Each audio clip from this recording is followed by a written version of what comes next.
up, Ninja? How you doing? How you been?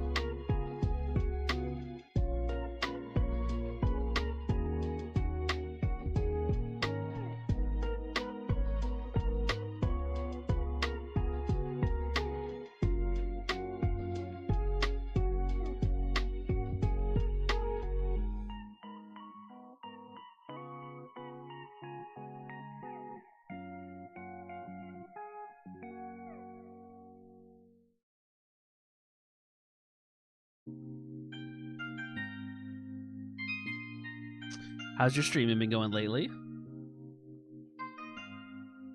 It has. It's good to see you, though. Hope that everything's well with you. We're about to get into some D&D today.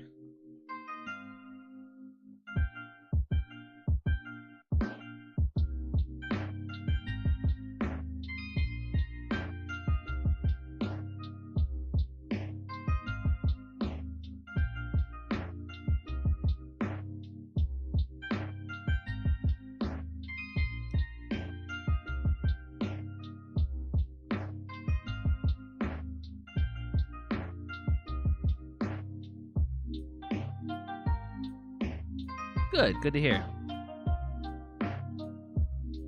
What are some of the big games you've been into lately or been streaming?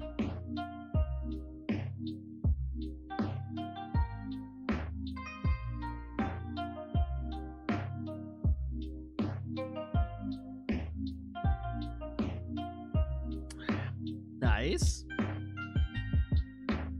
I play a little bit of Marvel Rivals. I'll play for like 3 or 4 games and then I'm usually over it. Unless I'm on a winning streak. But usually it goes back and forth. I'll get a good win, and then I'll get absolutely stomped. And then I'll get a win, and then get stomped.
Alrighty, everybody. How we doing?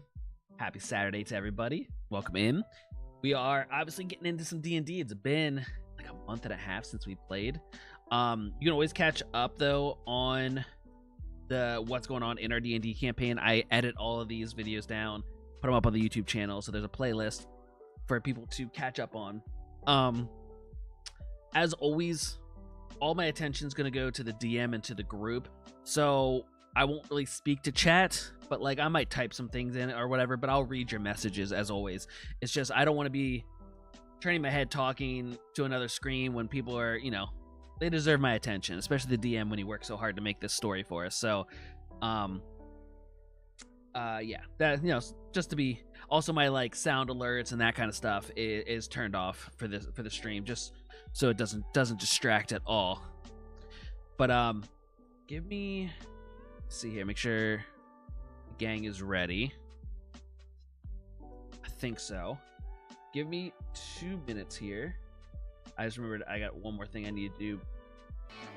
Welcome back, Champ and legend. welcome back. Oh, yeah, man, how you doing? You good? I know you like that. that. Thanks, buddy. 30 months? Holy shit. Let me find your name here. Oh, I think I see it right away. Oh, yes. First slip right out the bag. Let's get your name into the box for the drawing at the end of the month.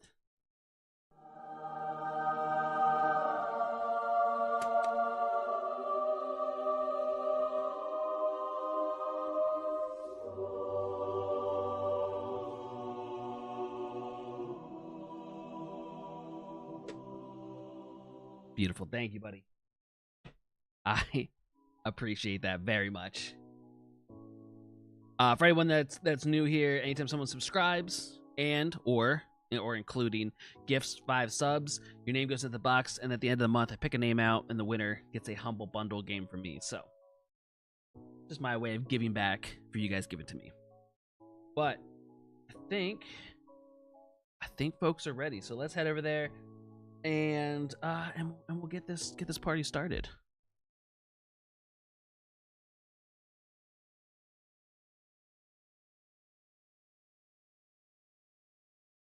Alrighty, everybody. Hey. We are ready Oh. to play. It's been a minute, but we back. It has. Yeah. And everybody can be nice and confident now that I am back in control of DMing. Thank you very much to our own Beauregard, our Bodoc, sorry, for taking over the Bodoc. proceedings and leading our troop on an exciting mini adventure, which I absolutely love doing. Getting to play, never mind getting to watch as well. So thank you very much, Bo, for that. And Bo. leading off from our last session, Bodoc, as the small child that he is, sees his father Cricket approaching him and giving him a really big, secure hug. It's a beautiful moment, and a real warmth is enveloping Bo at this time. He starts to feel his father's hair, his father's fluffy beard against his skin, and it begins to tickle his nose a little bit. But as he begins to tickle his nose, he's about to sneeze. Achoo! And he wakes up, and he's on the Silent Tempest, and he's got Rusty laying across him with the bottom top of his ear just tickling underneath his nose. And he finds himself back on the Silent Tempest, feeling a little bit worse for wear, and definitely having that feeling as if he's overslept, as if not only is he feeling the effects of the catnip that he was smoking, but he also feels like he's overslept. He slept for much longer than your circadian rhythm is supposed to be at this time. As he is basically coming to, we'll come back to him in 1 second, but Rian finds herself waking up with a much different sensation, as she finds that Tobin is basically full on licking the inside of her ear and has kind of stood on top of her shoulder, and and you really get that feeling that as you're waking up, you would probably consider you're really getting that sensation that Tobin is truly grown. He's almost leveled up, you would say, in terms of being an emotional support animal for you in times of confusion, which we'll be able to discuss may have impacts later on as we go through the story. But Tobin's bond with you and the party has certainly grown to the point that you would definitely consider him to be on his way to becoming a particularly emotionally supportive companion for the party. Storm, you find yourself waking up. You actually fell asleep. You don't even remember falling asleep. You basically went unconscious, and you were basically almost draped over the steering wheel for the ship. So you're almost there. You've almost kind of finished. Like, what the hell? It's sort of rocking and shaking, and the kind of the little wooden bits are kind of banging against your head to sort of wake you up as you go along. Tell, you wake up and you're looking straight up into the sky, and right above you are a couple of seagulls and other sort of sea-based birds squawking, because you're looking right up into the sky because you've basically fallen asleep in the crow's nest. You've fallen asleep up there. It's quite a tight space, so you've actually woken up quite cramped. You know, your kind of knees were together, and your kind of shoulder was bent over, and your neck was in a slightly awkward position. Once again, you don't really recall falling asleep either at this time. You know it was getting dark and you had late night, but once again, you are also waking up with this real sensation of I've actually overslept. I've slept for much longer than I'm used to, and we've all had that type of a nap during the day where if you sleep a little bit too long, you're like, what month is it? You know, you've got that real sort of groggy feeling about you. And Claude, similar to yourself, you have that feeling of having overslept, and your shoulder, your back are a little bit tight because you were sleeping awkwardly, almost on your shield, the shield that you keep in your back. You normally have that off to the side or off or slightly away from you, but you actually fell asleep on it. So you've basically been sleeping on almost a curved sheet of metal for an extended period of time. Okay. Um, Anybody have some immediate reactions, and then I'm going to go back to Storm as he basically comes to for the party. Yeah, Bo's gonna wake up. I'm gonna. He's very emotional right now. Like, there's probably he just basically dreamed. I don't know if it was Yep. basically him reliving the past of like one of his most traumatic, like incidents. And he's gonna wake up with Rusty on his laying across him, and he's just like, Rusty, we gotta get up. And I'm gonna shake Rusty as I'm like sniffling along. Yeah, and you're gonna hear Rusty going, yeah. What? Yeah. What's going on? I don't know, but I feel like we slept a little too long, buddy. That nip hit a little too hard. Yeah, that was oh, that was a strong batch. Strong batch. What is, Oh, yeah. have you ever like dreamed while on the nip on that stuff? That's Oh yeah, like the craziest dreams. But like anytime you have a catnip dream, which I'm sure you had as well, they're almost these psychedelic things where you're like flying and there's loads of color. You can really, really tell when you've had a catnip dream, man. You really, really can tell. They're crazy. right. All right. Why Well, what was your dream about? Like I was flying, and then at one stage I think I was like a dragon or something. And but then yeah, just some other stuff was no, it it was not. wasn't all good. But It was nothing like that. It was maybe more traumatic than that. I don't know. Let's fine. Let's man. yeah, maybe I'll talk about it later. Right now, I kind of Okay. got to process it. Okay. Well, just just wake me up whenever you know something. And he basically can't fall asleep almost mid sentence again. He doesn't even really answer. He's just back to sleeping. All right. Cool. Um, Tell Rain or Claude anything you want to do when you're sort of waking up. Yeah, I go give Bo a big hug. I don't know what that was, but I'm glad you're here with us. Wait, Who's you were in scared of losing somebody else. wait, you were in that too? That was you, right? As a child? Yeah. Th- Yeah, but I thought I saw you guys in the dream, but I didn't think that's crazy. It felt real. Is that something that really happened to you? Yeah. Yeah, wait. Yeah, that's really what happened. I didn't know. I didn't know. Yeah, I didn't know you guys would be in it, but the dream at least. That's crazy. Just thought you just relieved, scared to lose somebody else. Yeah, my father always told me it was just like a group of adventurers helped him out, but yeah. Well, thanks, buddy. Appreciate that.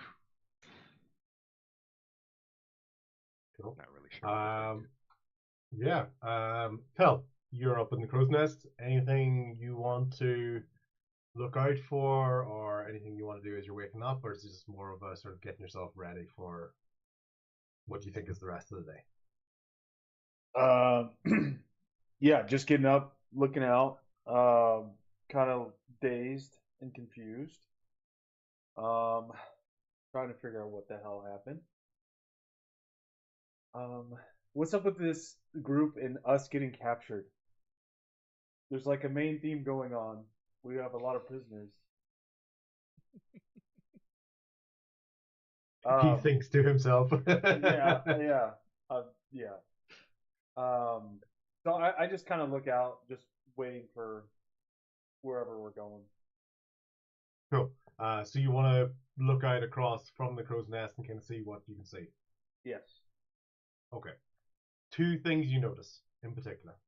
Okay. While you were hearing the birds above you and seeing them sort of every so often, generally what you're finding actually is it's quite a thick fog around you. Okay. Okay. There's quite a thick fog around you.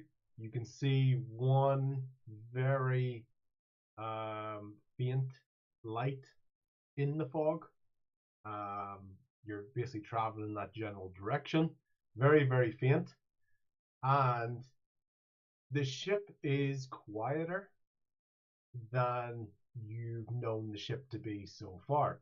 Okay. Also, because of the fog, you can't actually really tell what time of day it is. You've woken up, your day is confused, you have no sort of ability really to recognize when it is, what time of day it is, even noise, weather. A lot of your sort of senses like confusing you right now. You're even with your experience of traveling, there's something confusing for you right now. Do we sense anything magical from the fog? So I'll come to you back in a second, Claude, because you've just been focused on talking to Bo. So Yeah. you haven't really picked up on that. You've just been like, Also, we're you in woke that up cab. from the Yeah. dream. Yeah, you woke up from Oh, the dream. okay. You woke up from the dream. You're still very dazed and heavy sleep, but you've just had this sensation that your reaction to waking up from this dream is to immediately believe it was a thing, it was a real thing, and you went straight to Bo. That was your immediate reaction to that. No sort of question. You just went straight. Oh, that was real. Went straight to Bo. Okay, and you've had that conversation. Cool. Rian, one of your ears has been licked clean right now. It is gone. And you wake up and Tobin is standing on one of your shoulders. He's looking in, and a little glint catches your eye on for Tobin as he looks particularly clean and handsome in his new puppy armor that you bought. Rand's happy to see him. And in a rare moment, pulls him in for some cuddles. Oh, and he's loving the cuddles. He's trying to lick you even more and more and more. It's like sort of face is going about. I don't know if you're letting him lick your face or if you're like, oh no, it's okay, no kisses, thank you.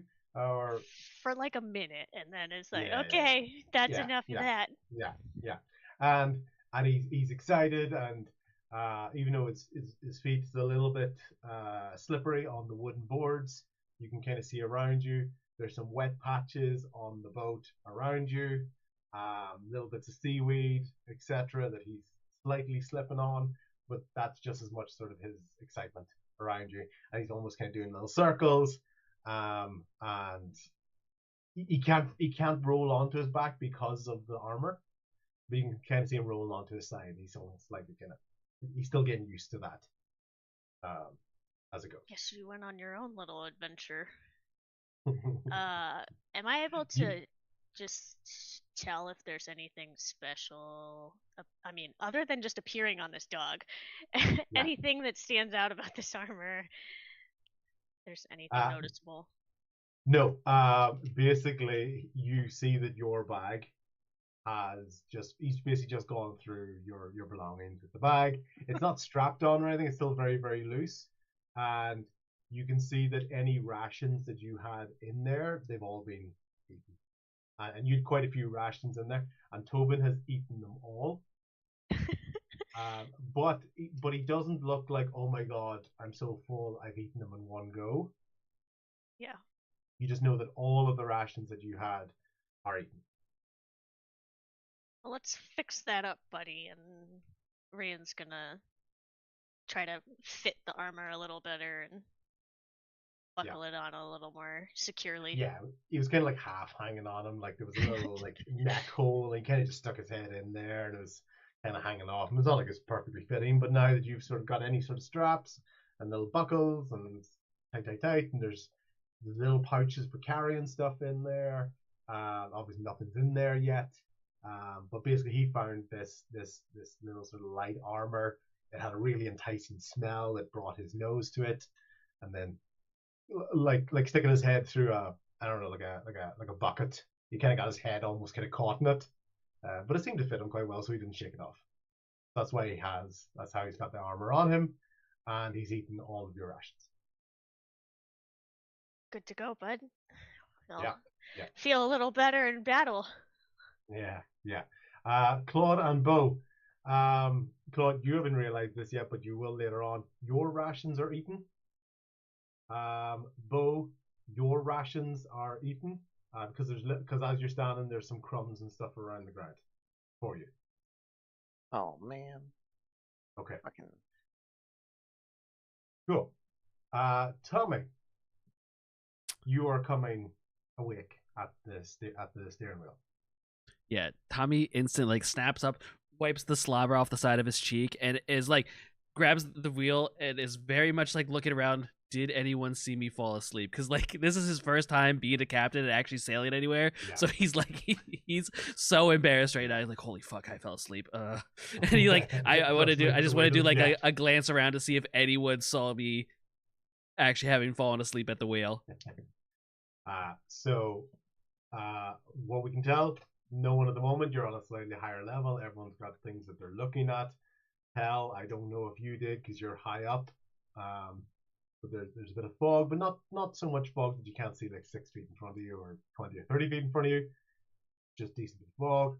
Tommy, as you're looking at your new ship, okay, you had plotted a course. I'm showing the map on the thing here for Daggerford. Yeah. Do you remember after your nap where you were going? I believe we were going up to Luskan. Yep, going up to Luskan. Okay, cool. In your experience, Luskan takes about, let's say, 8 to 9 days of sailing. As the crow flies? Yeah, because you're along the coast anyway. But yeah, you're right. Yeah, good. Oh my God, your sailor terminology is so good.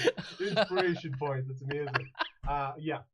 But you know it takes like 8 to 9 days to get to Luskan.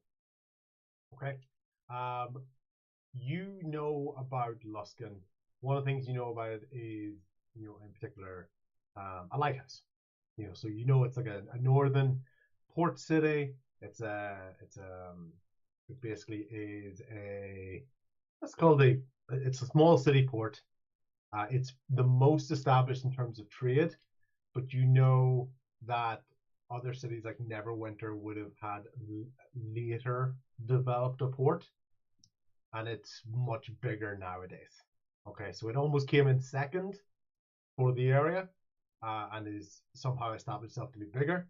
But Luskan is almost the most traditional, the longest lasting one on that. Okay, so you got on the ship yesterday. Yeah. And you were sailing for a good day, and you got to nighttime. But why can you see what you think is the Luskan lighthouse already? Yeah, Tommy's definitely racking his brain. Like, we got on the ship, then it was the night, and I started sailing through the night. Maybe did Waterdeep put in a? Wait, we started at Daggerford, yeah. Yeah, so like I guess in his head, he's thinking maybe Waterdeep has also put in a light tower that he didn't know about, a lighthouse that he didn't know about. Okay, cool. That's a good thought for Tommy at the moment. Tommy, as you're sort of racking that as well, you're starting to look down at the crew and their at your party. You're waking up and you're seeing lots of random splashes of water and bits of seaweed on the deck of the boat. You would have expected the crew and that for it to be a little bit tidy. You know it's stormy and rocky and stuff, but just leaving stuff out on the deck, that's not good ship etiquette. So I see actual like my crew, not this group, but like crew of the ship around. No, you see your party Oh around. no. Okay. Then Tommy wants to like storm down and wake the crew up because in his head they're sleeping in. This is not how I run my ship. But at the same time, with the fog around, he doesn't want to leave the wheel. So he's just kind of grumpy about it. Like, oh, this is not how I wanted this to start out. Yeah, so it's kind of embarrassing for you. It's your first time feeling like the proper captain. You're feeling like, did anyone notice you were sleeping at the wheel? Do I know exactly where we are in terms of charting a course? In terms of, have we somehow got lost in water? My ship is messy, etc. Yeah, confidence is You've had going this down weird- quickly. You've had this really weird dream. You're sort of wondering, did remnants of that catnip, smoke get me? You're kind of wondering what's been going on. Is this the sleep of someone who hasn't had a drink for a little while? You're not quite sure. Okay. So this is what sleep is. Anything you want to investigate, or do you want to kind of see what someone else is thinking? Or So yeah, I already didn't see it, Mike. I think is any of the group close enough within like shouting distance? So imagine you're on that little platform with Mhm. at the back of the ship with the wheel. Down to your right, you can see Claude and Bo are in that sort of down one flight of stairs right there. You can see Rusty still asleep. A little bit of it, and that's where Claude is. A little bit in front of them is Rian with Tobin. Tobin's bouncing about, jumping around. Rian's playing with them. And if you look up to the crow's nest, you can see Tell. You can see the top half of Tell, and you can see him like stretching and kind of just a bit of yawn and stuff. You can see that. So Tommy will like yell to Tell, "Oi, Tell! Do me a favor. Can you go get Vukron?" My like second in command that I've told people about. It's been a long night of me steering this ship. I need a little switch off. If you could go grab him for me, just like very playing it off. Like, ooh, I'm tired. If any chance you could go get him. Cool. You shout up to Tell. And Tell ignores me. So I just Yeah. I thought you were going to continue on. no, Sorry. you're good. What's his name again? Velcro?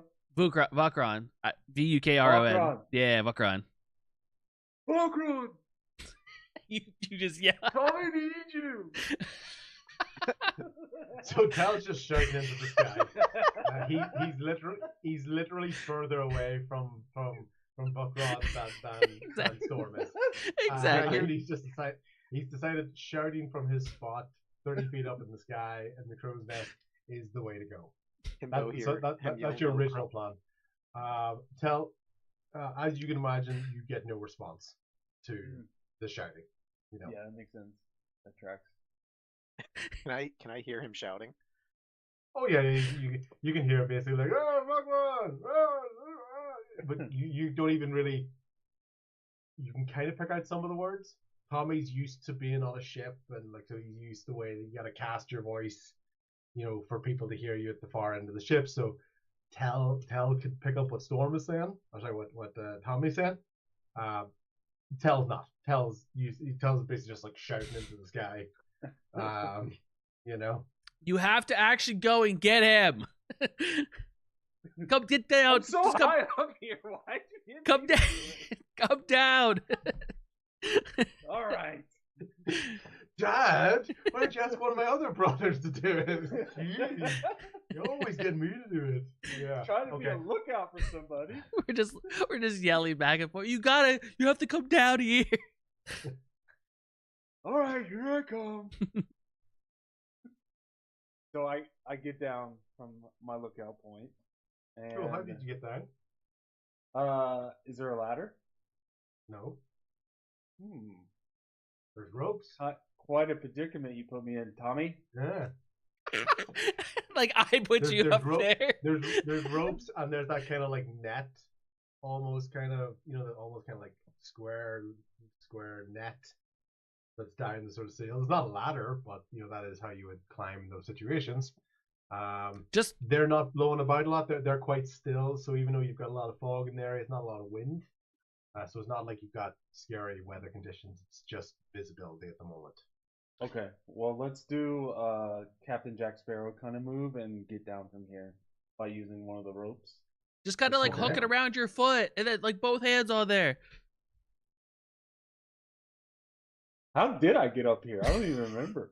That catnip is crazy. Yeah, you climbed. It's okay.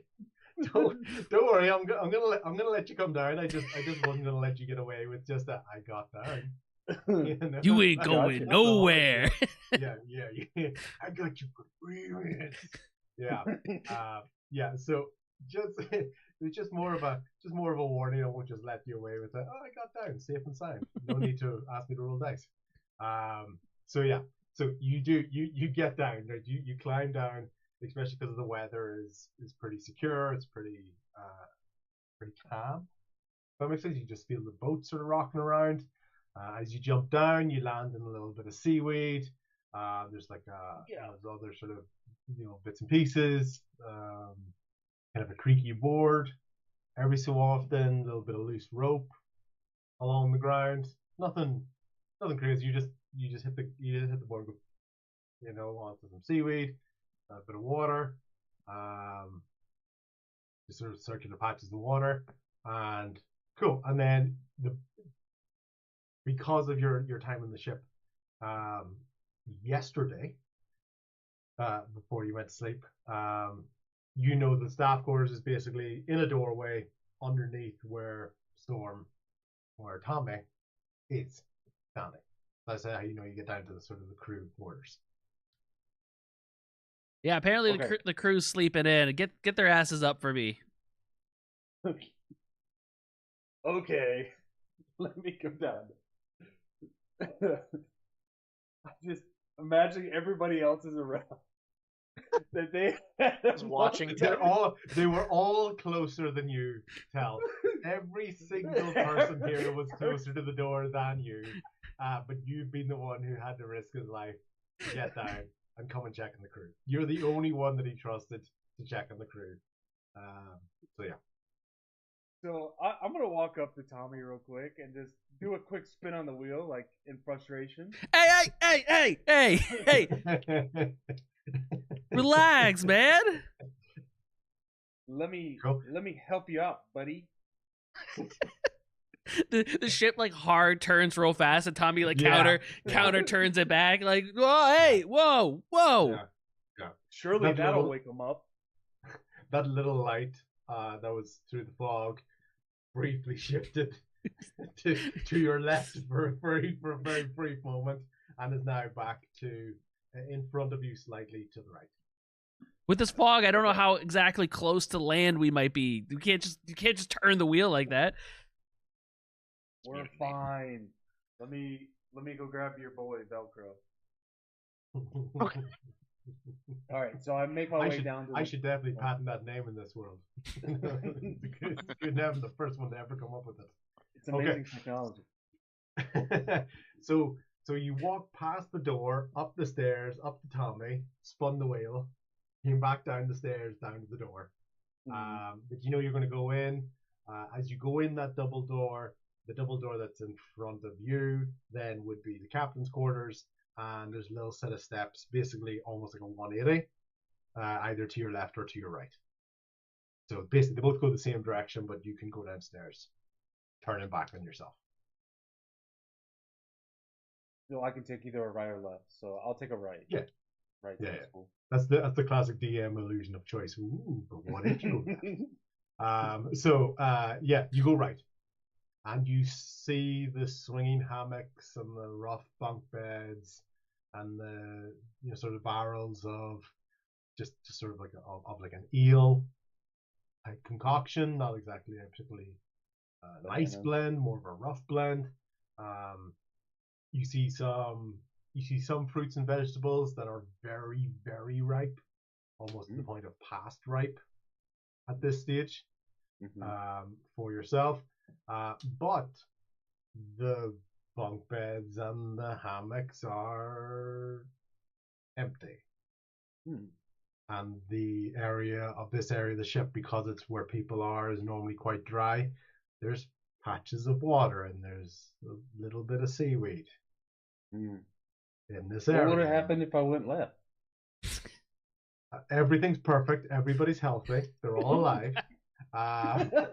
No, it's just Okay. for the idea. You go down, and that's what you see. You see empty hammocks. You see empty bunk beds. You see like a table with a set of cards on it that are still, they haven't been put together. They've still been on the table. Little matchsticks, that they were using for chips and things like that. They're all just sitting on the table. Some of them are on the ground because naturally it's a boat, it sways. Some of them are on the floor, but all of the bunk beds are empty. All the hammocks are empty. There's no tables. Some of the ale is there, but there's a hungry crew of men. It only doesn't last that long. And some like overly ripe fruit and things in the air. Can I get in on this? Bo. Of course, if you have a reason to just go, Claude, thanks for the No, hug, no. but I don't care. I'm Yeah. gonna walk away. Well, no, so I'm gonna compose myself a little bit. Well, you said we're on. Originally, I thought we I'm were. only joking. Yeah. Well, originally I thought Bo was kind of like in the crew quarters, but it sounds like we were kind of like out there, You were sort of sleeping on the on ship. the deck. Yeah. Okay, yeah, which is 'cause- fine. So basically, you were in the night sky. You were looking. You have a bit of a smoke, and you drifted off. Yeah. Can I? Yeah, you're right. I mean, but It's okay. Claude and I At were the end of having the a day, race. Tell, Can I? you're having a conversation, but you did see Tell walk past you grumpily. Yeah. Shift the wheel of the ship to cause it to turn sharply, and then stump back down to the thing. Plus, you were right there beside Tommy as he shouted because you were closer. So Yeah. you know what Tommy shouted to Tell. He told him to go get the crew. Yeah. So can I do then? I noticed. So can I see all the splash, the seaweed and the Yeah, water yeah. and the Yeah, loose it is. now that you've spoken to Claude and you're getting your sense back a little bit. Like I said, you still have that overslept feeling. Yeah. Like you had way too Okay. long of a nap. So you're starting to see the fog, and once again you can't tell what time of day it is, and seaweed and splashing and blah blah. And you've been on ships, like you have a lot of ship travel in your Yeah. history, It's fu- even if most of it is swamped. You understand sort of ship etiquette and what should be expected from a crew as well. And well, the fact that you throw out there the fog, it really reminds me of the mirror, like where Yeah. we run, and it's kind of giving him a sense of panic. Now that he's like kind of like coming to. Can I do kind of like a nature? I would investigation so check. Actually, just an I'm invasion. okay with investigation, survival, nature, whatever you sort of want the question, whichever you want the higher one to be will flavor the answer. I'll just do the investigation check on like the seaweed in the water. Like, Yeah, it's yeah. like is this naturally occur? Like, did this come out of the ocean or is it like tracks kind of like thing? Okay. And that would be a 17. Yeah. There is an element of the almost in like lines, like it was almost kind of like dragged by something. Yeah. So it's in a line. It's not just like, it's flat, water crashing in, hanging over things. Yeah. It's not like over the edge of the ship, where if it was just a wave crashing onto it. Yeah. And some of the splashes of water are circular. as opposed to just puddles. But I really appreciate you empathizing with me about that that dream. But I think we have a situation. I don't. It's weird that none of the crew are out here. Like at all. I don't run ships, look at- but I would figure somebody should be out here. You know. Well, kinda- not just that. Like look at this. It looks like somebody's dragging. Like somebody was carrying something. Something was taken. Like this water, the seaweed. This shouldn't be on the ship. See, Does it look like it's going in a particular direction, DM? No. If you were to do anything, almost straight lines, but it could be back and forth across the ship. It's not one direction. It's just areas of sort of movement. And you could see it going towards either side of the ship. all right. So Rian, they're not- Rian, do you want to Go for join it. the group now that you've got sort of Tobin's armor sort of attached onto it? You can see Claude and Bo chatting there. Do you want to go over and get in on this conversation, or are you just happy hanging out with the Tobins? Well, would she have heard anybody's concern at this point? Yeah, you're not too far away. You know, Okay. it's not wild and rough weather. There's no huge big crashing waves. You're not too far away. We'll you're wander starting to over cross, then. yeah. I'm gonna shout out to Tommy. Tommy, where are we? I mean, Tommy like points towards the light. I mean, that has to be the lighthouse of Luskin.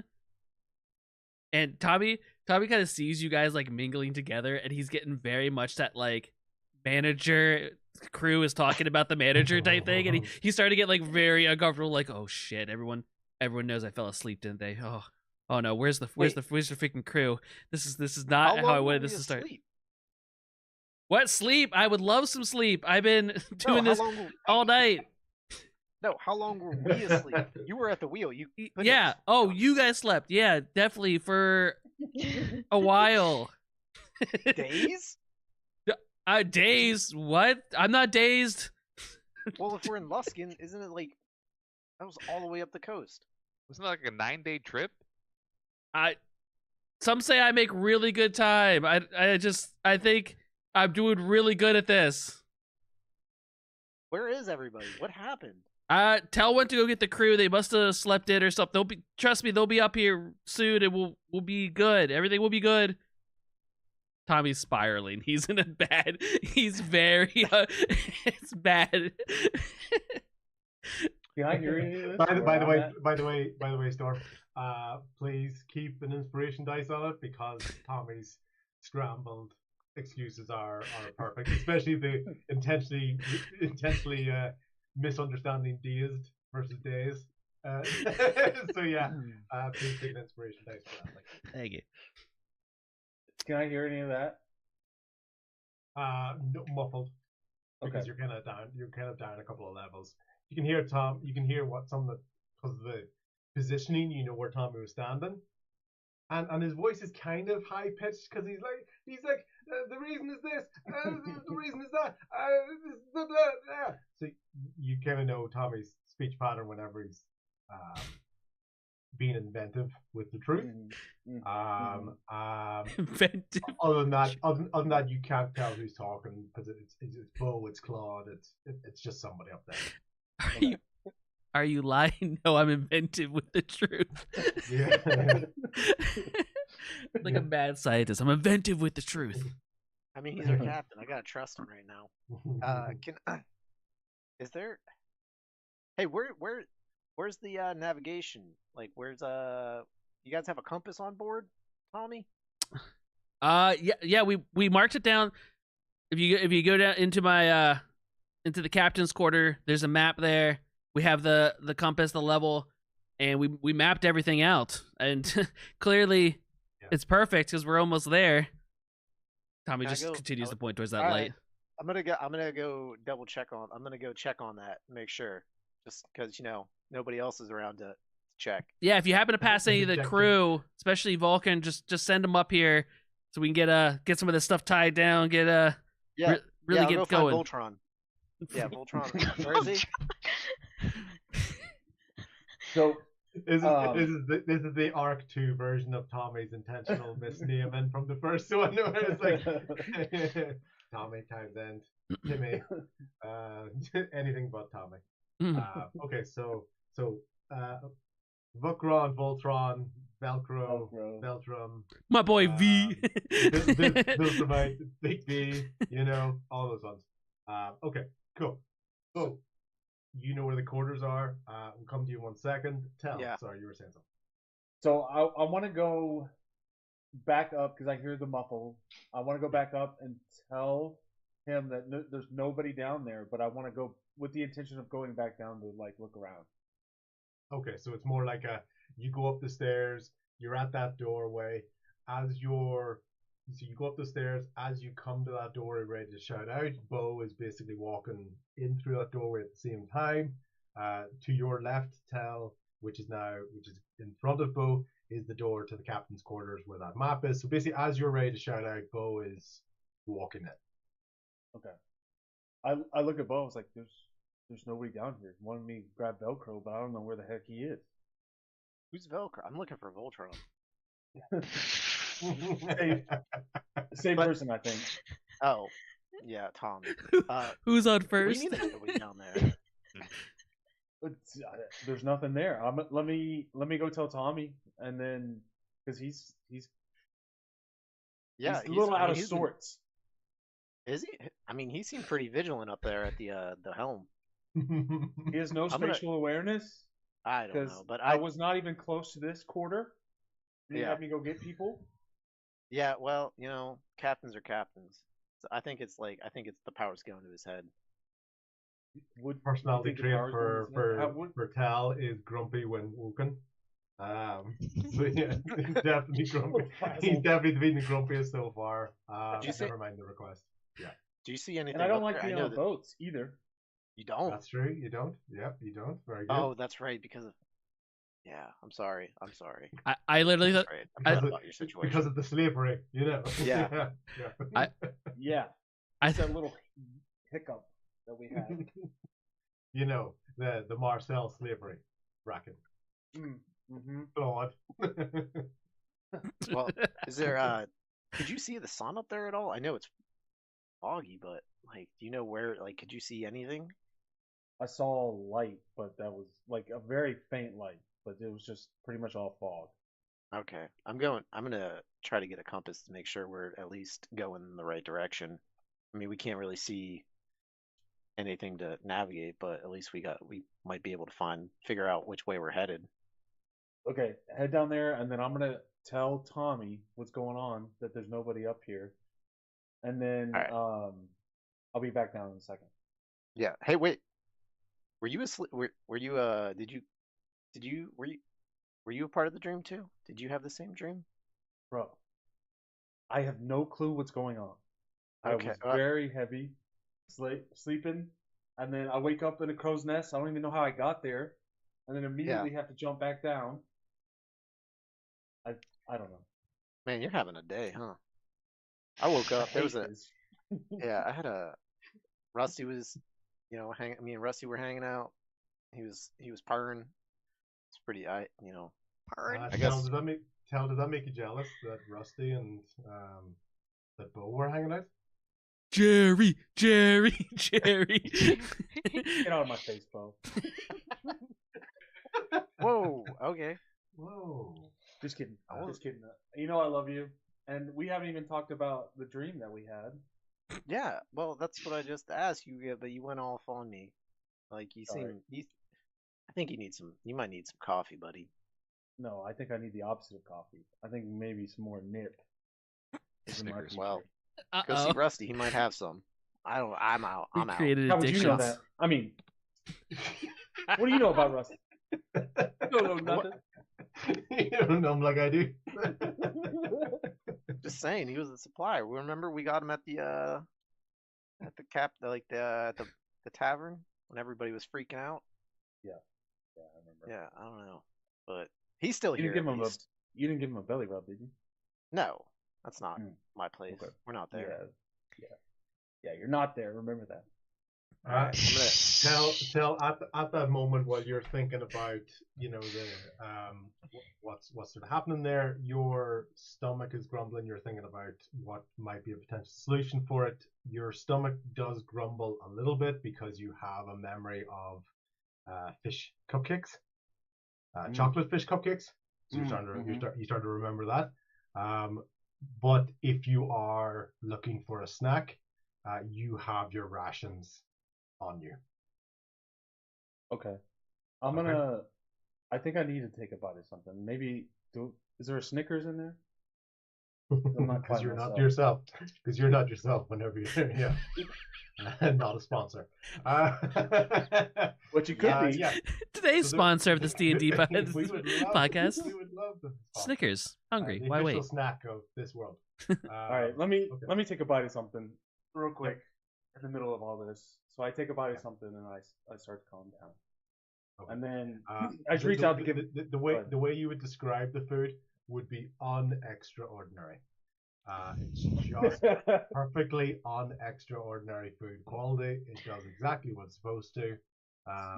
It is nowhere near as adventurous of a taste as chocolate fish cupcakes or any of the other flavors. It just is a ration. Okay. Sounds How good. about Bo? For the first time in these sessions, am I hungry? Yeah, you could be hungry if you want to go looking for your rations. No, I have priorities. I'm gonna head. All right, I'm heading to the. I'm gonna head to the cabin. I'll let hunger be damned. You might have some munchies. Yeah. You might be having a little bit of the munchies.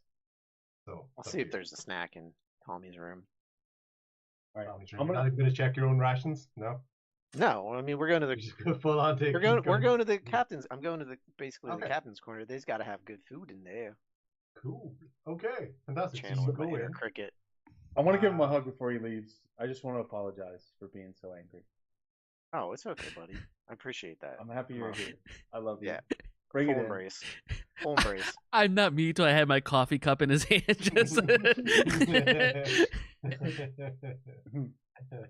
okay, fantastic. Bo, accept the embrace from Tal. Oh yeah, full embrace.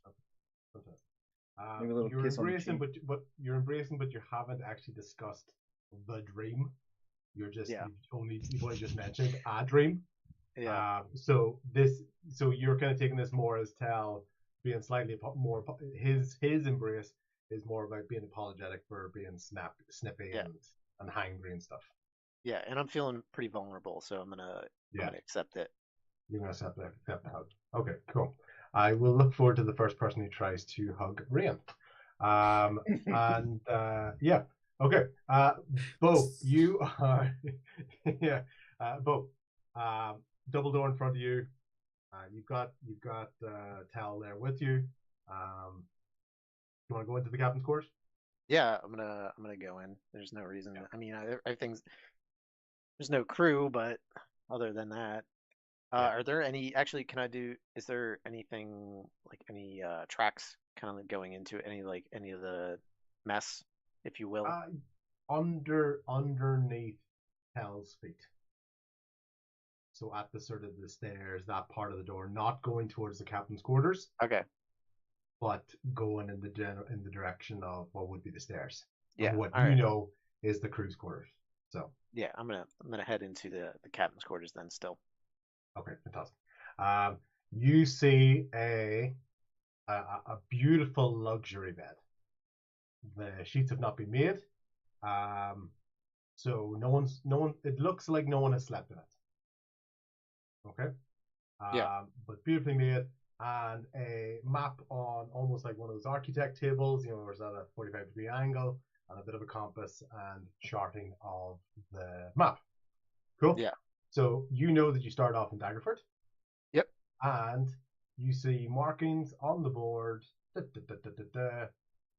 here. Can you see that where I'm pointing on the mouse? Just under Waterdeep? Just or is that Waterdeep? Waterdeep? Okay, Waterdeep. so just past where that's the last marking that you see on the map. Okay. Yeah. Okay. Yeah, Bo recognizes where he's at, where that's at. Yeah. Okay, so that's what you see from that. There's nothing else really to see on it. Everything that's been marked on the map stops there. Is there a physical compass like north, south, east, west? Yeah, a small one maybe up here. There's one of those charts where it's like Oh, it's I just meant drawn on the map. a physical, like a hand, like a. Yeah, no, there is as well. There's one drawn on the map, and there's just a standard one here as well. Yeah, I'm gonna pick it up and see, kind of like figure out which direction. Yeah. I'm gonna pick it up and take it outside to figure out which direction we're headed. Okay, fantastic, cool. You make your way out there. I guess I Tal don't need to is- do that is- because I can Tal is figure out. there. Sorry. No, you work it out. I'm fine. You can just think that out while I'm sort of giving the description there. Yeah. Tell you're still at the door. I know you were sort of thinking of potentially going back downstairs to look around again. You can let me know in a minute or two if you do that or if you're looking for anything. As you can kind of hear Bo walking back out from the captain's quarters towards Claude, Rain, Tobin, and Tommy up at the wheel. So actually, because the group is there, I'll ask Tell quickly what he's sort of thinking. Tell, is there anything you're looking for down there? Because we can kind of do your part, and then I imagine you can take your findings and bring them upstairs and talk to everybody rather than splitting it out. So what I want to do is just run up, tell Tommy real quick, say, "Hey, nobody's down here. Come back down the steps, the captain's quarters." That Okay, cool. So I yell at Tommy, "Hey, Tommy, there's no one here." no, what? That's not possible. They're definitely there. Tommy like starts to walk away from the wheel, and then it's like, oh shit, he comes back to the wheel. Yeah, it Claude, starts to go Claude, whenever you let go of it. Yeah. Claude, come here real quick, please. Do you have an anchor? I feel like we should stop. Yeah, but We can't see where we're going. yeah, I can see. There's a light. Claude, come here. Tommy is very panicky. In his head, the crew has taken the rowboat and has abandoned the ship and abandoned it. And this is his first time as a cat. He is freaking out. Claude, come here. Claude, come here. Uh-oh. Sorry, you're on mute. I'll jog. Claude jogs up the stairs to the captain's Deck. post. Yeah. As he's going, just run by the side of the ship and kind of he holds his arm out into the fog, and I'll cast Divine Sense. Okay. To see if I sense anything about this fog that's divine or evil or fiendish. Okay, good use of that spell. There is something unusual about it. Not maybe overt, not maybe explicitly evil, but there is definitely a mixture of the natural fog and another energy to that. All right, I'll get to Tommy and say, hey, there's something in this fog. It's not all natural. Yeah, fog's a really weird thing, and the thing about it, and the thing about I'll figure out the fog, and he's doing that very much thing where he has shuffled you into his place and put your hands on the wheel. And he's like, and the thing about the fog is like, I'll definitely figure that out as soon as I go see the crew. And you see that little dim light over there? It's very easy. You keep your hands right here and just keep going towards that. And Tommy immediately walks away from you, and he's going down the steps and he's marching downstairs because he's about to rip somebody a new one. Because in his head, there's no way the crew left, but he's heading downstairs. But he did the very quick talking and moved you into position without really explaining anything. And yeah, you have the wheel. But he's confident Claude's that like, I'm the captain now. I have to come to the ship. Yeah. Okay, Tommy, as you're coming down the stairs, there's almost a kind of literal passing in this hallway.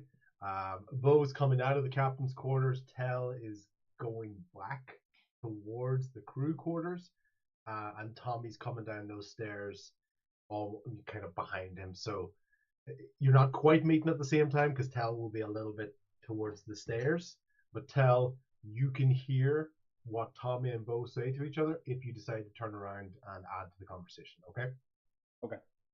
Cool. Tommy and Bo meeting the doorway.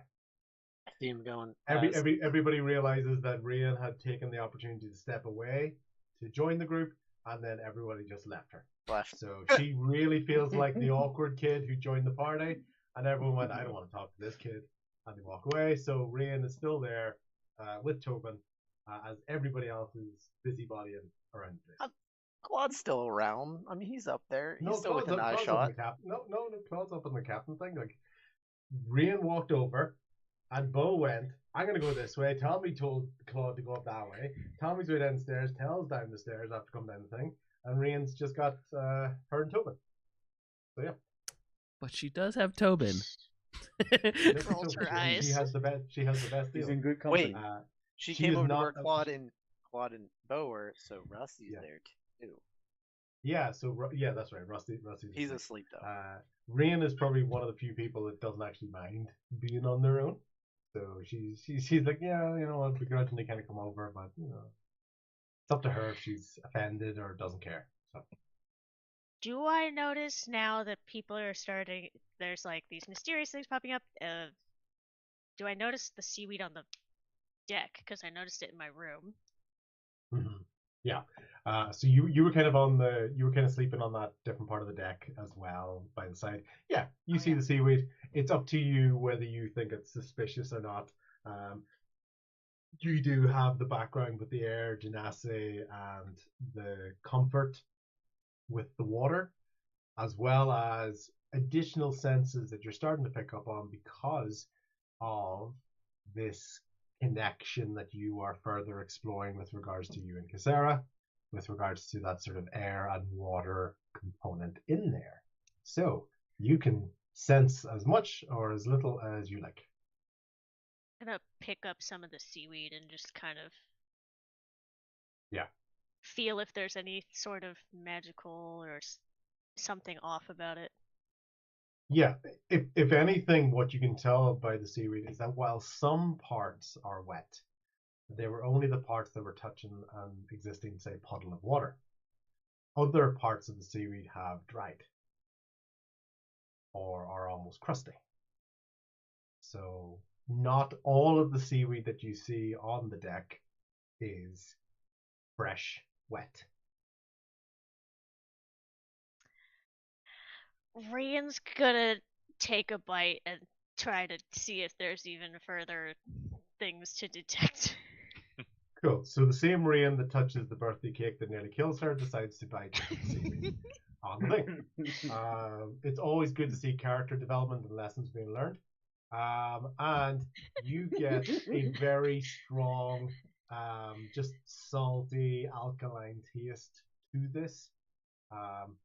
You do have a little bit of thinking, you know what, this has got quite a strong taste that if I was to wrap this around some rice, maybe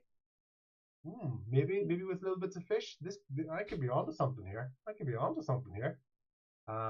So Rian has potentially discovered the use of seaweed as a additional food source and potentially has invented sushi. Whoa. Well, she's kind of been hearing everybody talk about a dream, and she's gonna try something. Once again, we're just trying things. Can I use message on Tobin? Of course you can. Well, So you want Tobin to have a message that nobody else can hear, is that correct? well, I'm just saying because because Tobin is beside you, you can- can just talk to him. But but you want him I'm to just really wondering if understand he this. would be able to cast back, like, even just imagery Okay. Yeah. Okay. Yeah. of what Yeah, of like okay, an you know what? answer. Yeah. You know what? I'm gonna go with this. I'm gonna go with this sort of additional bond that you have with Tobin. Yeah. And some of the clues might be body language based. Yeah. Or a dog's perspective of the world, sort of imagery. Lots you're of not black and necessarily gray. going to see it exactly the way a DM would describe it. Put it that way. Color was the Just ask shirt? Tobin Gray. If what happened, if he saw anything in the last. Yeah. Okay. Cool. Give me a. Remember, you're speaking to a dog, Yes. right? Give me like one or two questions at most that you want a dog's perspective answer on. sure you lead with who's a good boy. This is the stuff of why I love being a DM. This is why I love improv stuff. It's like, go on. I told Storm today I was feeling all nice and organized today, and I can always depend on a group to go, what did I not have notes on? What did the dog think happened? I can ask Tobin to track or show where the sailors are. Okay. So, first question of that, depending on what we're going to do, we'll go with, let's say Tobin's attention span is like 2 to 3 questions. Okay? Yeah. And that's because you are really paying attention. You give him lots of cuddles. He's really happy to sort of help you out.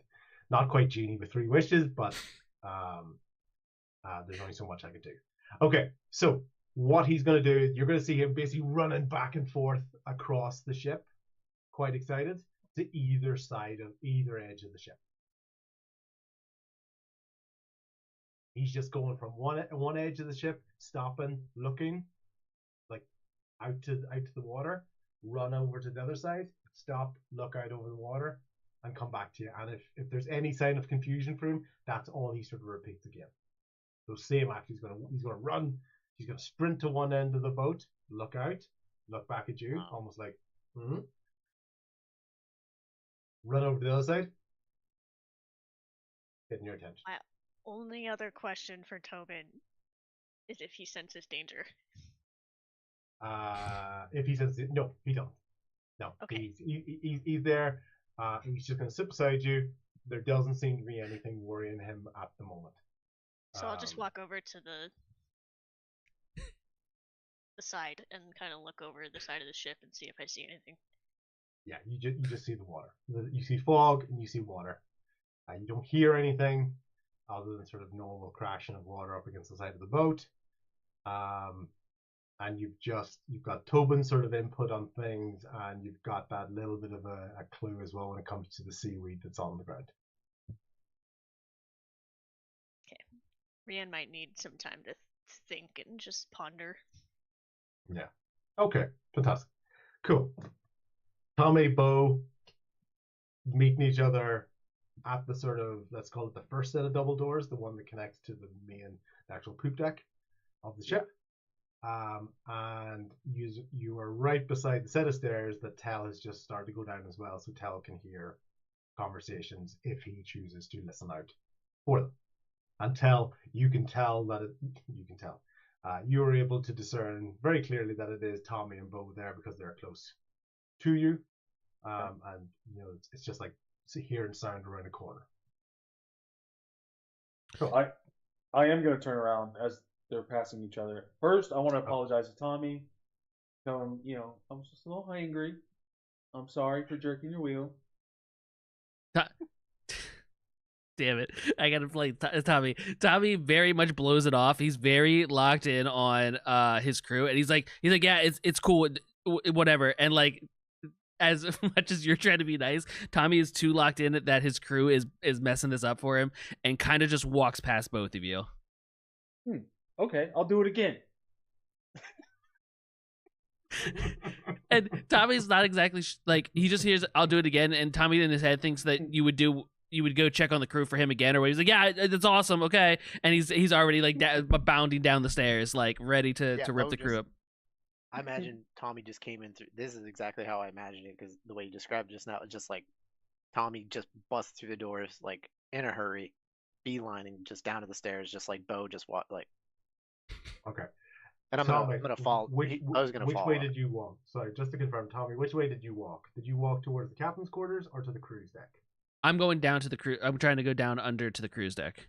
Okay. Cool. Yeah, that's how. 'Cause in my head, that's where they have to be. Yeah, just confirm. I was gonna follow.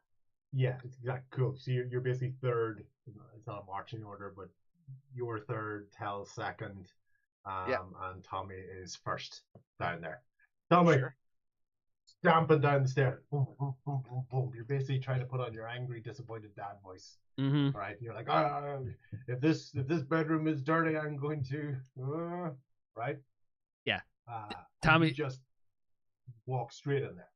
Tommy's like, where the hell is everybody? We have a ship to have together. And just responded with like a very empty big room, and then I marched to the back of that room. I'm looking into like storage, and like he's like in his head, the crew still has to be here, and he's kind of like frantically searching. So as you're looking around your crew experience, there's, let's say, half, maybe to 2/3 of the eel. Not the nicest eel in the world. It's not Chesterfield eel or anything out there. It's just all standard supply wholesale eel. Is still there in the barrel, and any of the food or fruit that you're seeing there, is most of it is still there. But as I said earlier on, either very ripe or starting to go off. Yeah, so in Tommy's head, that like if he's making a list of things, it's where the hell's my crew, and oh shit, maybe I didn't stock this or the storage the things the right way, and like is like that never really happened unless really long trips with his former crew. So he's like shit, maybe I didn't properly store, but still is there anywhere else down? Is it pretty much just like a big open space, or is there other little like cabins and stuff down there? Because No, it's pretty open. You can see Yeah. things like maybe crates and stuff that would almost kind of create little sort of alleyways and things.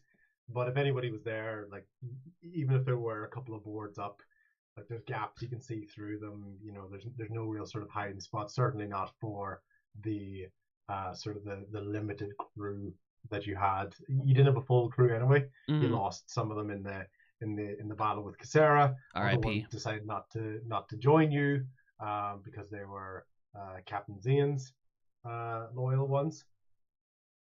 But certainly not an area that this sort of level of crew. Tell me, how many people do you think were in this crew, as well as Big B?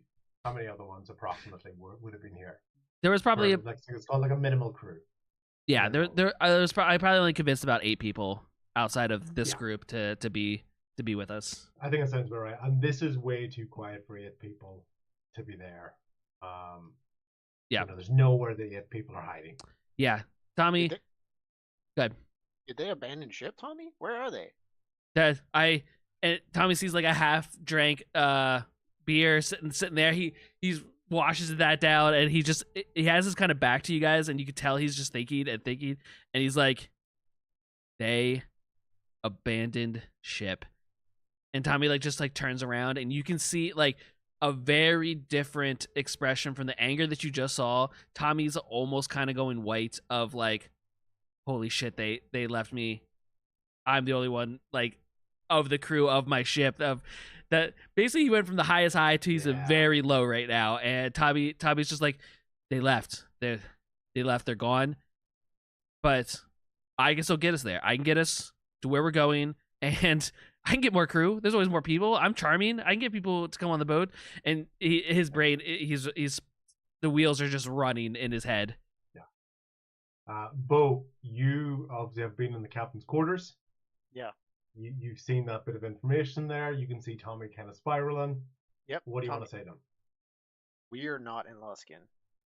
The last time it was reported, we're just north of Waterdeep. Just past Waterdeep. Yeah. That's not possible, because I saw the lighthouse of Luskin. It's just right there. It's right there in the distance. It's not the It's not the lighthouse. I'm pretty sure we're close to the Mere of Dead Men. Pretty. This fog. But that's like further, like It's- closer to the coast. I was specifically Yeah. taking us on a route a little further out, and Tommy's just like trying to put the pieces together, and he walks up to you and let me see that map. Yeah. I- So basically, you shoot upstairs. Or at least Tommy's Oh, gonna- sorry, I thought he had the map on. I'm sorry, I thought he had the map on him. He's got the compass. Oh, you get the I have compass. the compass. Then Tell as Tommy's sort of frantically scrambling. Anything you want to add to it, or do you just want to follow Tommy as he goes into the quarters? What are you thinking? So I listen in. I'm like, just like so confused as well. I'm like, what is going on here? Where are we? And listening to what they say, I'm gonna go look for more clues around to where the crew's going. So I'm gonna head back into the quarters, but I'm gonna take a left this time. Cool. You go to the left and you find the most pristine guillotine in the no. You basically just go. You're basically just on the other side of the room. So there's bunk. So the hammocks and the bunk beds that you saw across the room from you, they're now beside you. There's little sort of bedside tables, sort of small mementos, and you can see the sheets and things, and the odd book. And you can see further down the ship, and you can see areas where, like, there's like a cannon sticking out from the side, and you also know that past that area is where the rowboats would be for the ship. If you go down to the back of the room, set of stairs that brings you back up onto the ship, that's where the rowboats would be. Okay, I want to head over there, and can I do some kind of investigation check and see if there's any clues to where anybody had gone? Yeah, is there anything in particular you sort of want to look for? So it's okay first if you can't think before, of anything, because I can do stuff, but yeah. so first before I go to that area where the rowboats are, I want to see if they left. But first, I want to see if I can pick up any clues in the quarters. Like you said, there was a book or something. Can I check, see if there's notes or anything, something like a journal or something? Yeah, that's absolutely fine. As you're kind of going through the different hammocks and things, you're seeing mementos that you would probably consider to be quite personal mementos for people. Little like hand drawings of either or like sweethearts in a different port. You can see books that have been well read and dog-eared. They've basically passed around lots of different people. Socks. There's little like clotheslines and places. Where like socks are pegged. Because you have to keep changing their socks and stuff. For just because of the wet feet and all. You can still see little bits and pieces like that. Nothing that necessarily says we went X. Okay. Just indications of things that you would expect to see in a living quarters for people that are living here. Okay. So I want to make my way towards the rowboats, see if they're still there. Cool. As you're basically making your way towards those stairs, Claude at the far end of the ship. So if you were at the back here with the wheel, and Rain, you're around about here. There's a sort of double doors. You've got rowboats at the top. I know there's different areas for rowboats. There's say like Rusty's sleeping in this rowboat, for example. And there's a couple of rowboats up at the bow of the ship. Tell as you get up the stairs, the number of rowboats that you saw when you first got onto the ship is the same number of rowboats as is currently on the ship right now. So I heard Tommy say he was freaking out that his crew left him. So I noticed that there's no rowboats gone. So I go up to him and let him know that. Like, hey, Tommy, all the rowboats are here. They didn't abandon ship. That's not possible. Like they're not here. They had to have, but like, Tommy's like, he still doesn't want to admit that he fell asleep. That there was a time that he can't remember. You have a thought here. Oh, there's more rowboats that are actually at the back of the ship. Maybe they use those rowboats. We got to. You check the ones in the front. I'll check the ones in the back, and he starts walking that direction to go peer around and see about those boats. Bo, you gonna follow them as well?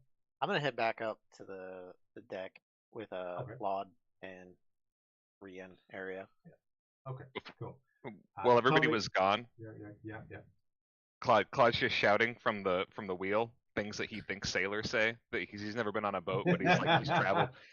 Hard to starboard, belay that order, furl the mainsail, and he's just kind of wondering where everybody went, but he's talking to himself. Yeah, love it. And you're having fun, and then you have a quick memory of going, I wonder if Captain Zane gave these orders on behalf of my dad that I got him to get slaves for. And you get really sad for a moment as you go, oh, actually, boats maybe aren't as fun of a thing as you see Tal and Tommy running past you. You're like, oh, Yeah. oh shit. I just clam up as everybody like comes back. Clam I'm just, Sorry, the one moment Claude's having fun and I just shit all over it. Do you remember when you were a war criminal or related to one?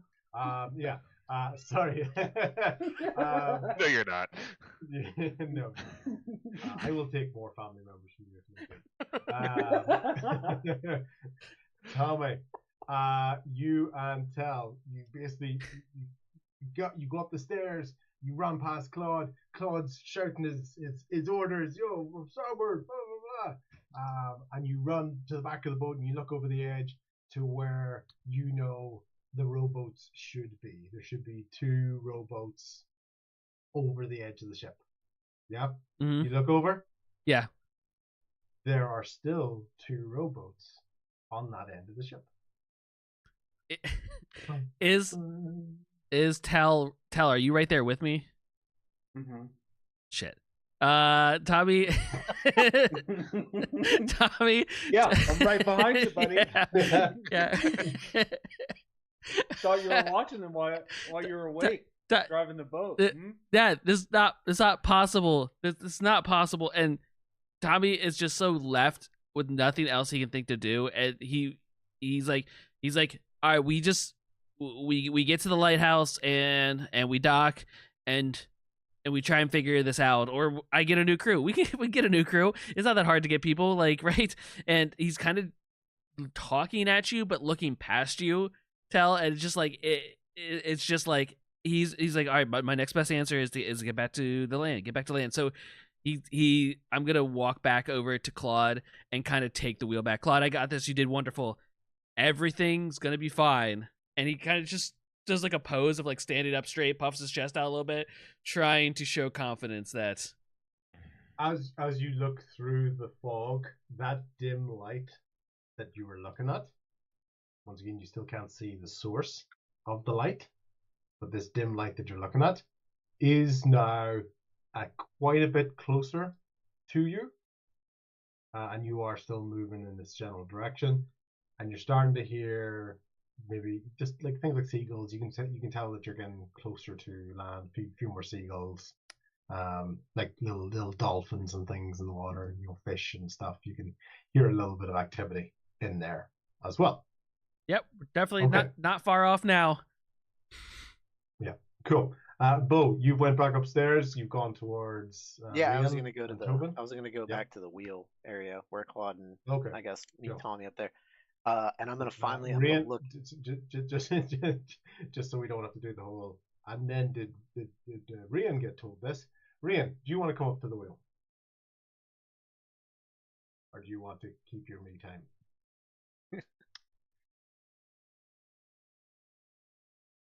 I guess I'll come up there because I'm not Sorry, you I acted that so well. puzzled I out generally thought you didn't hear me. Yeah. what Tobin was trying to say. Okay. Cool. You're staying down there. Okay. Cool. Bo, you're up. You're at the finally wheel. look at- I'm gonna look Claude at has that got a mixture compass. of giddy happiness and almost like shame, generational trauma, shame.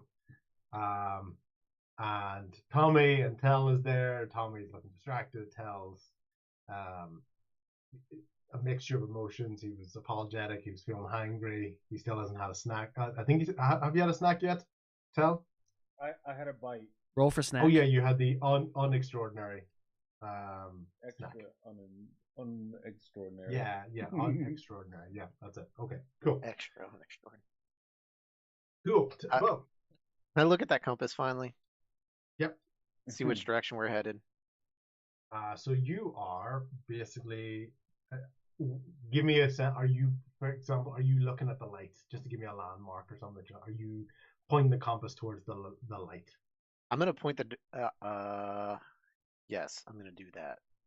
If you don't mind, if you could point that, because otherwise I'll be getting into bearings and like I'm already. Into Oh my yeah, I was distance just class. more like I would which Give me I'm something to work pointing with. it in the front of the direction of the boat. I'm trying to figure out which direction. Are we heading north, east, south, or west? So you are traveling east. Okay, guys, we're heading towards the Pointed east. coast. Yeah. Exactly where I knew I would Thank take us. God you didn't do like I'm the front of the boat. I'm going. You are northeast. You're northeast. Northeast east. All right, guys, we're heading northeast, and I'm pretty sure according to the map that I saw in your quarters, we're going to the Mere of Dead Men again. Again. That's not. I mean, Has anybody been confused when he says again? Mm-hmm. what do you But like? before we get there, I just want to like compliment Claude. I was like, "Hey, I heard those commands. You sounded like a true captain there, buddy." Just give him a pat on the back. Does I'm a Tommy little overhear it? embarrassed, critic. Do you say? Does Tommy can hear it. Yeah. Tommy hears it? Oh, Tom is getting even worse because now he thinks he's also gonna get his captain thing taken away by Claude. Tommy is fucking spiraling. It's so hard, but he's doing that thing where he has a very stern face and he's just pointing, he's just looking forward. I am going to lose my job to a non-captain. I lost my crew. I lost my captain. I'm gonna lose my ship. It's my ship and I'm getting demoted. Yeah. I double down, Claude. I think you could be captain of this ship. There's a lot that goes into that.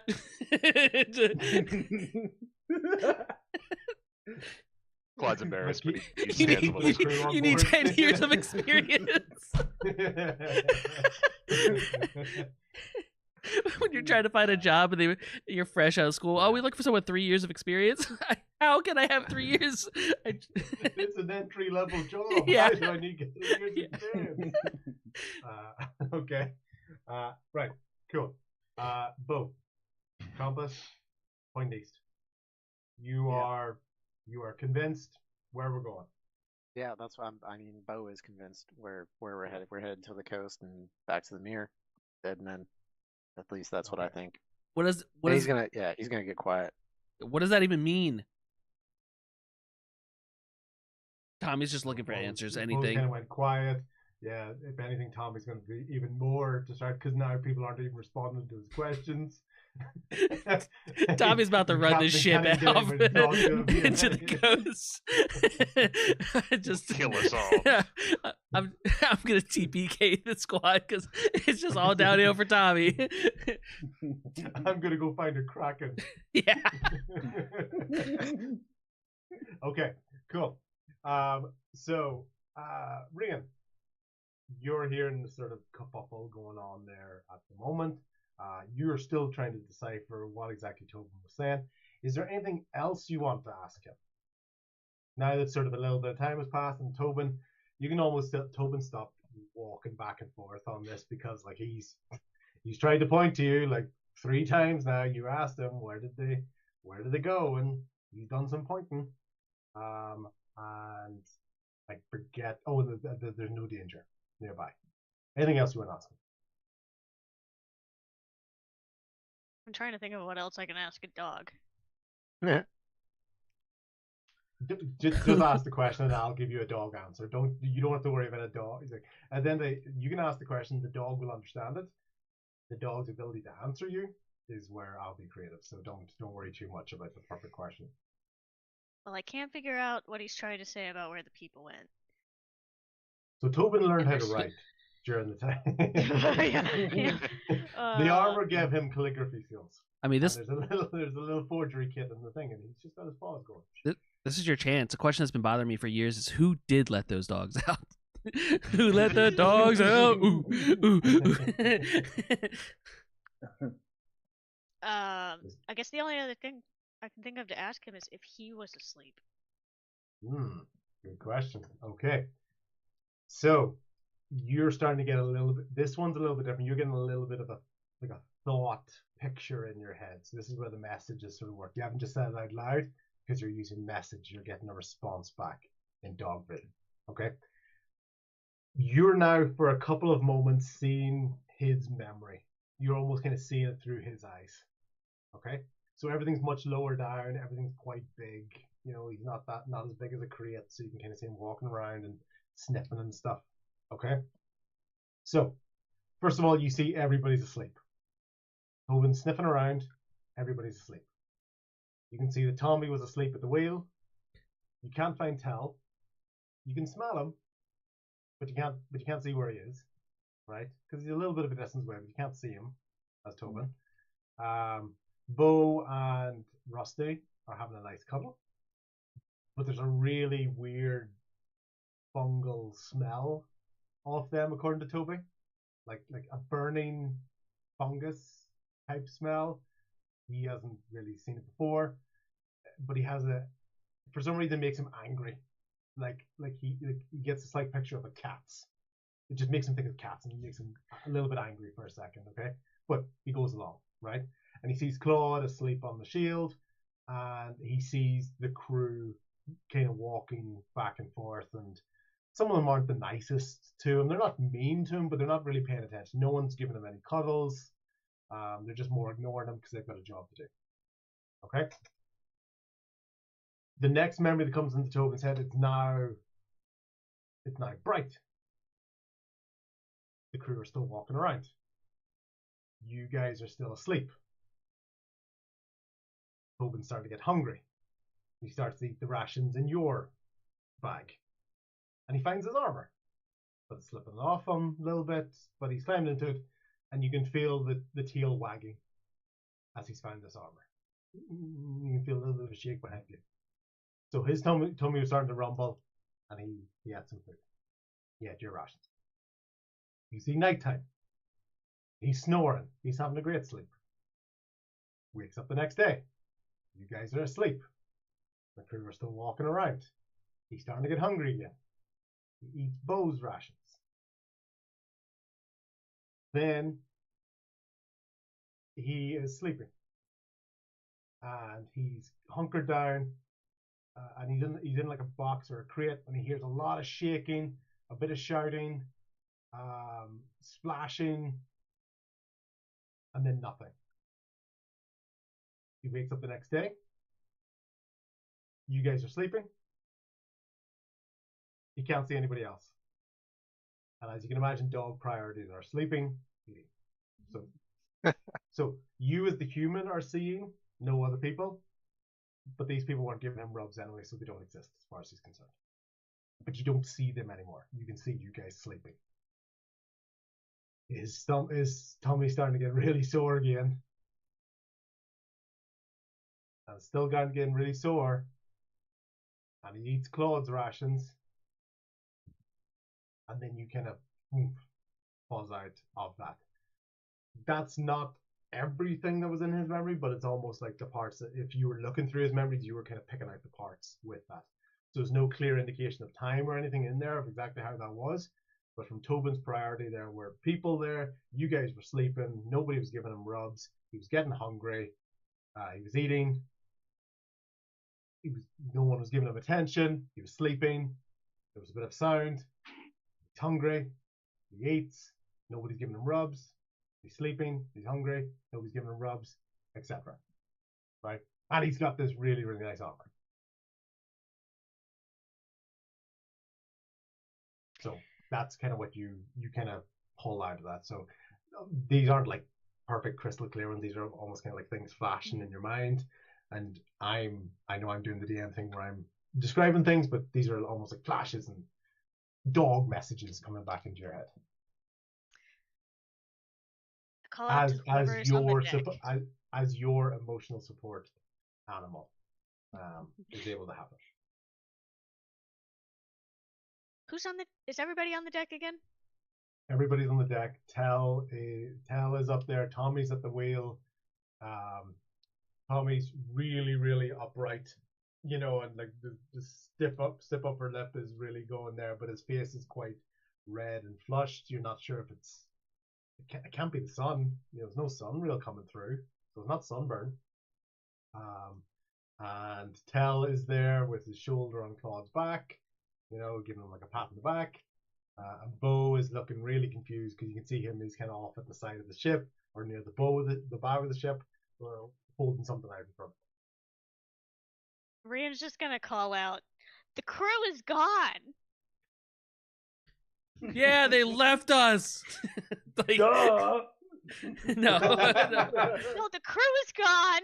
Something happened. I was able to get some flashes from Tobin. I'm not 100% sure, but it looks like we were asleep for days, and the crew something happened. There was a lot of crashing, and then they were gone. Poor So Tobin. And she just- everybody has just heard that Ryan thinks she can talk to Tobin. For the first time. This is the first time everybody has picked up on the idea that Ryan, and everyone's like, did I hear that right? I'm feeling really, really dizzy.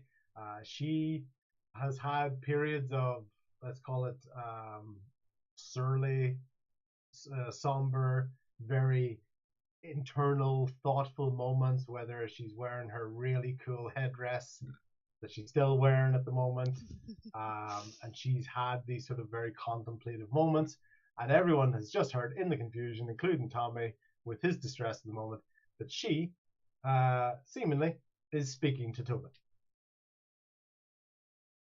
or at least communicating relatively complex messages with Tobin.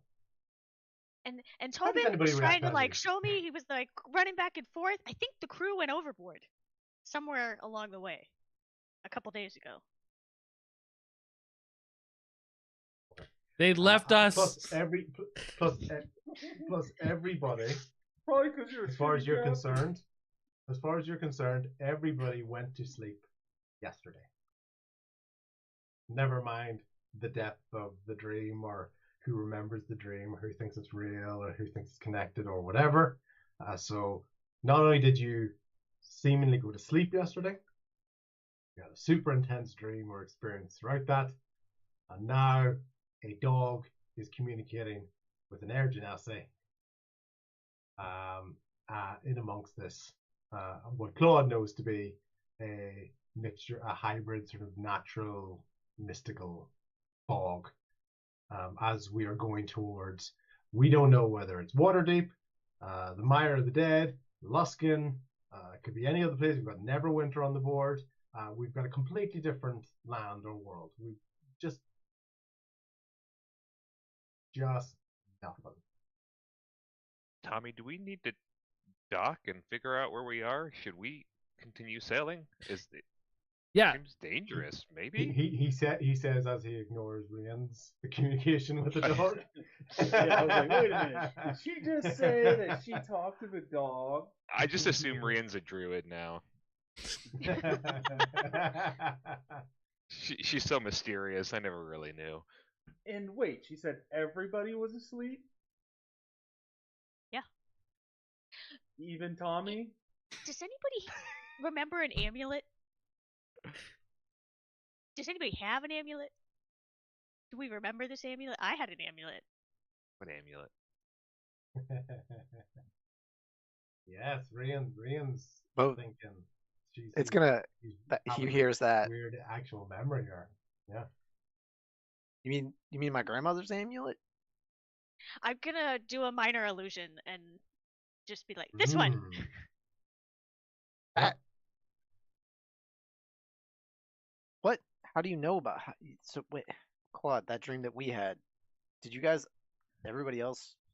I know you were in the dream. Yeah, you Whenever- dragged us into the mud and the swamp, dude. The hag and those piles of vines. The amulet. Yeah. The amulet. And So there was we're that Mm. devilish kind of guy that Bartok. played music too. The Or am I lute. thinking of the other guy? Yeah. Everything's have my coming loot. together, like Rian Starting to and come back. Claude. Her parts they're starting to eerily match now. Do I have? Hal, Tommy, is there anything that you guys are sort of adding from the dream that Tommy's having an existential crisis. Tommy's in such a bad mental state. He still does not want to admit that he was asleep, even though all these dream stuff they're talking about makes sense. So he just stays quiet. He's very. And even though Rian just said everybody was asleep, Yeah, he's already heard the accusation. Pell going, even Tommy was asleep. Yeah. Do I He's a fraud, everybody. do I still have my loot? No. Hmm. Do we all remember that we were in that, or just Bo and Claude? You tell me. yeah. How does your character react to dreams? Do they remember dreams? Did it stand out? Yeah, Did it stand I out? remember. I remember because I went and hugged up Bo. You know, I said Yeah. that I'm glad you're here and Oh yeah, that's right. saved Yeah, you in that's the right. dream. Everybody yeah, but I was Tommy like, has admitted "Oh." there has been a dream. Yeah. Oh, the amulet. Yeah, you can't remember a dream if you don't sleep. That's stupid. I just- The amulet that controlled the devil dude. Mm. Oh, Now, what and do we side do note, with that did that information? count as a long rest that we were asleep? Because all like my spell slots are pretty. Yes, it did. Okay. You will find out. You definitely had a long rest. Do you remember who had the amulet last? Is that still Me. you had it? Do you have it? No. Have you checked? Do we have No. any of our gear? Hold on. Do we have any like? I know I don't have George's loot. Do I have my grandfather's loot? Do I have Well, anything? you have what you had when you left Daggerford. Yeah, which I had George's loot. Yeah, But it's I not- never said you didn't have George's loot. Oh, that's what I asked. I said, do I still have my Oh, loot? sorry, man. Sorry, I thought there was. Yeah, sorry. I was thinking like the grandfather's one or the banjos yeah. and stuff. No. Yeah. No, the magic No, one that- I need to that would've figure been out how to paradox. attune with. And I ain't dealing with paradoxes right now. I ain't No. that good of a I DM. didn't have it on me. I looked down. I see Rusty was laying. That's George's loot's Yeah. down there. Okay. yeah. All wait, right. wait, so we have what we left Daggerford with? I had a freaking Yes. crew.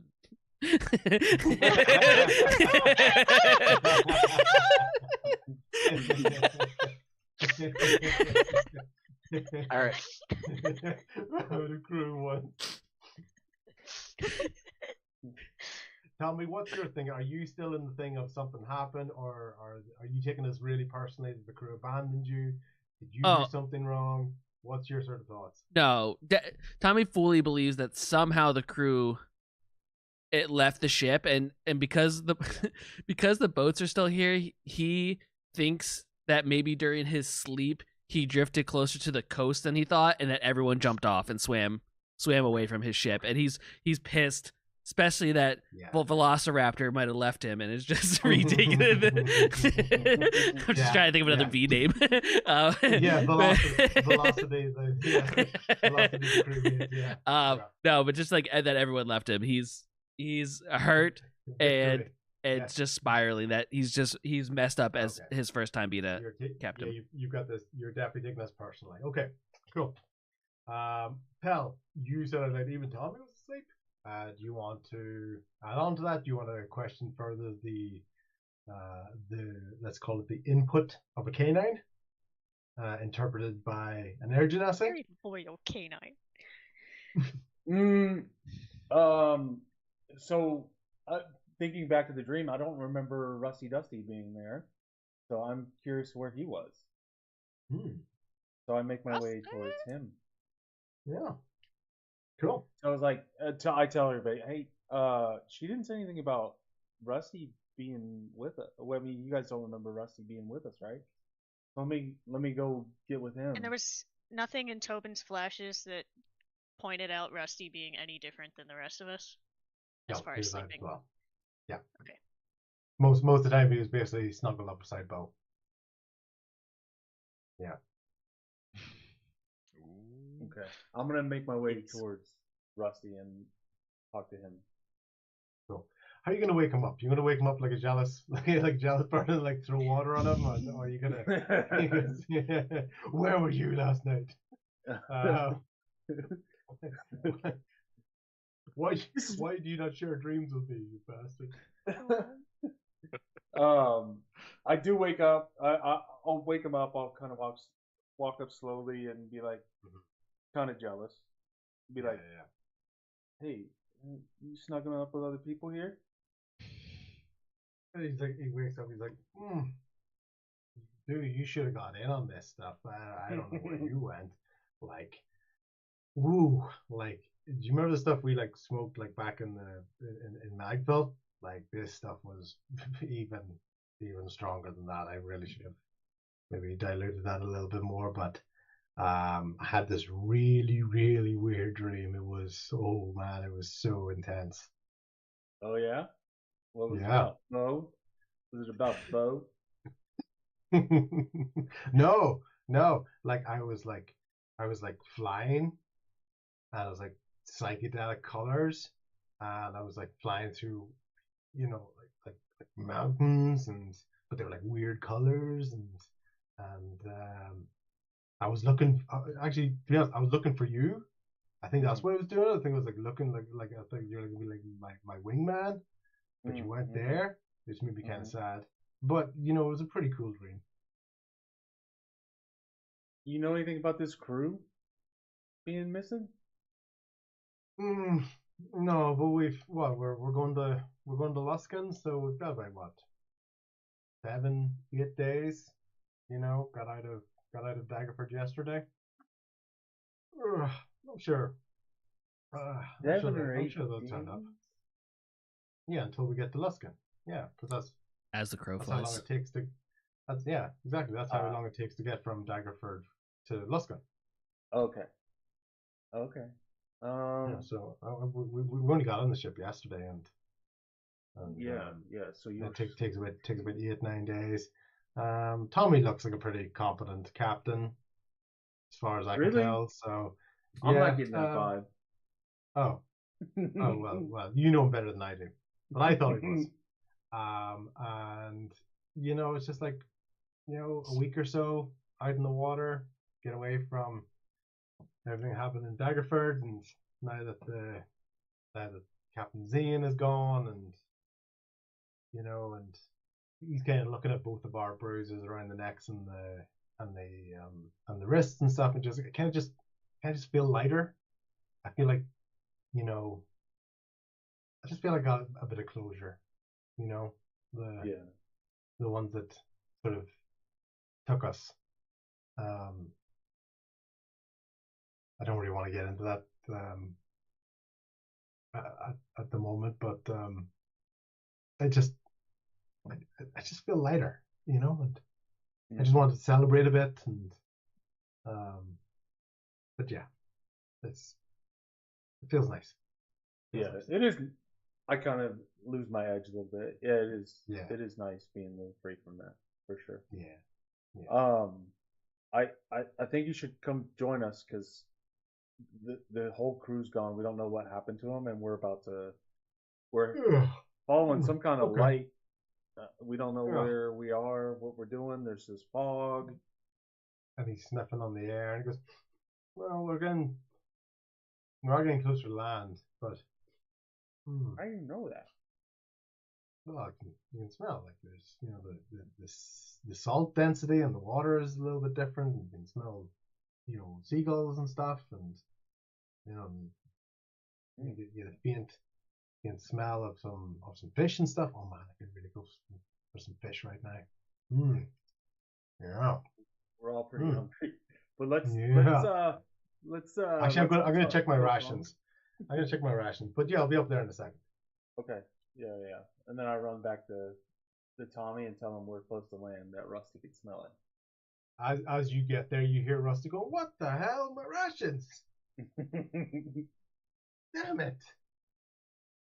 Did I sleep eat again? I don't know." How he comes up beside Well, I can throw him what I have left. I can throw him the rest of my rations. I only took a bite. you. Okay, cool. Can you do dexterity throw for me, please? Sure.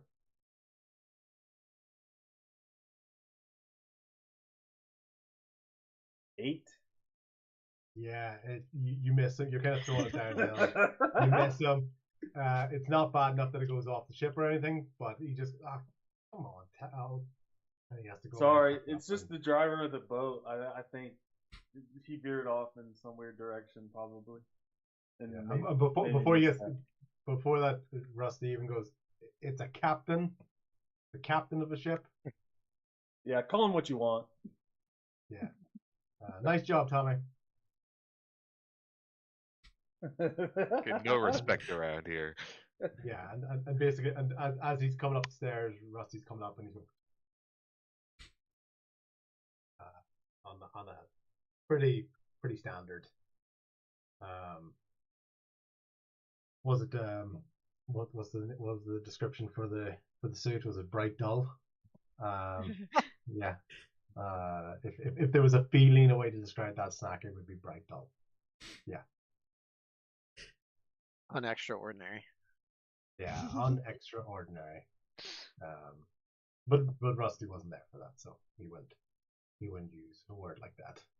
Cool. Yeah, we know it sucks. Okay, Rusty. Hey, whoa! I didn't say anything. I'm just it's rations. What do you expect? You know, it's not exactly like it's not like roasted pigeon or fillet of fish. Ba, ba, ba, Oh, ba, man, ba. I'm really. So we hungry invented now. Velcro, sushi, and fillets Yep. of fish today. And Well, Snickers. it's And yeah, Snickers. Snickers, but well, it's fish. You know, that's how you prepare it. You know, and he's describing basically how he would cook fish. You know, he gets claws in and he takes off the skin and has a unique tabaxi way of removing the bones in one go. You know. Oh, speaking Uh, of fish, do I have any cupcakes left? I bet he'd love those. Oh, I think you gave them to the. Oh, I think maybe you had one or two. Yeah. The Let me throw him garden. one of Do you- those. How do they you- keep after a week plus?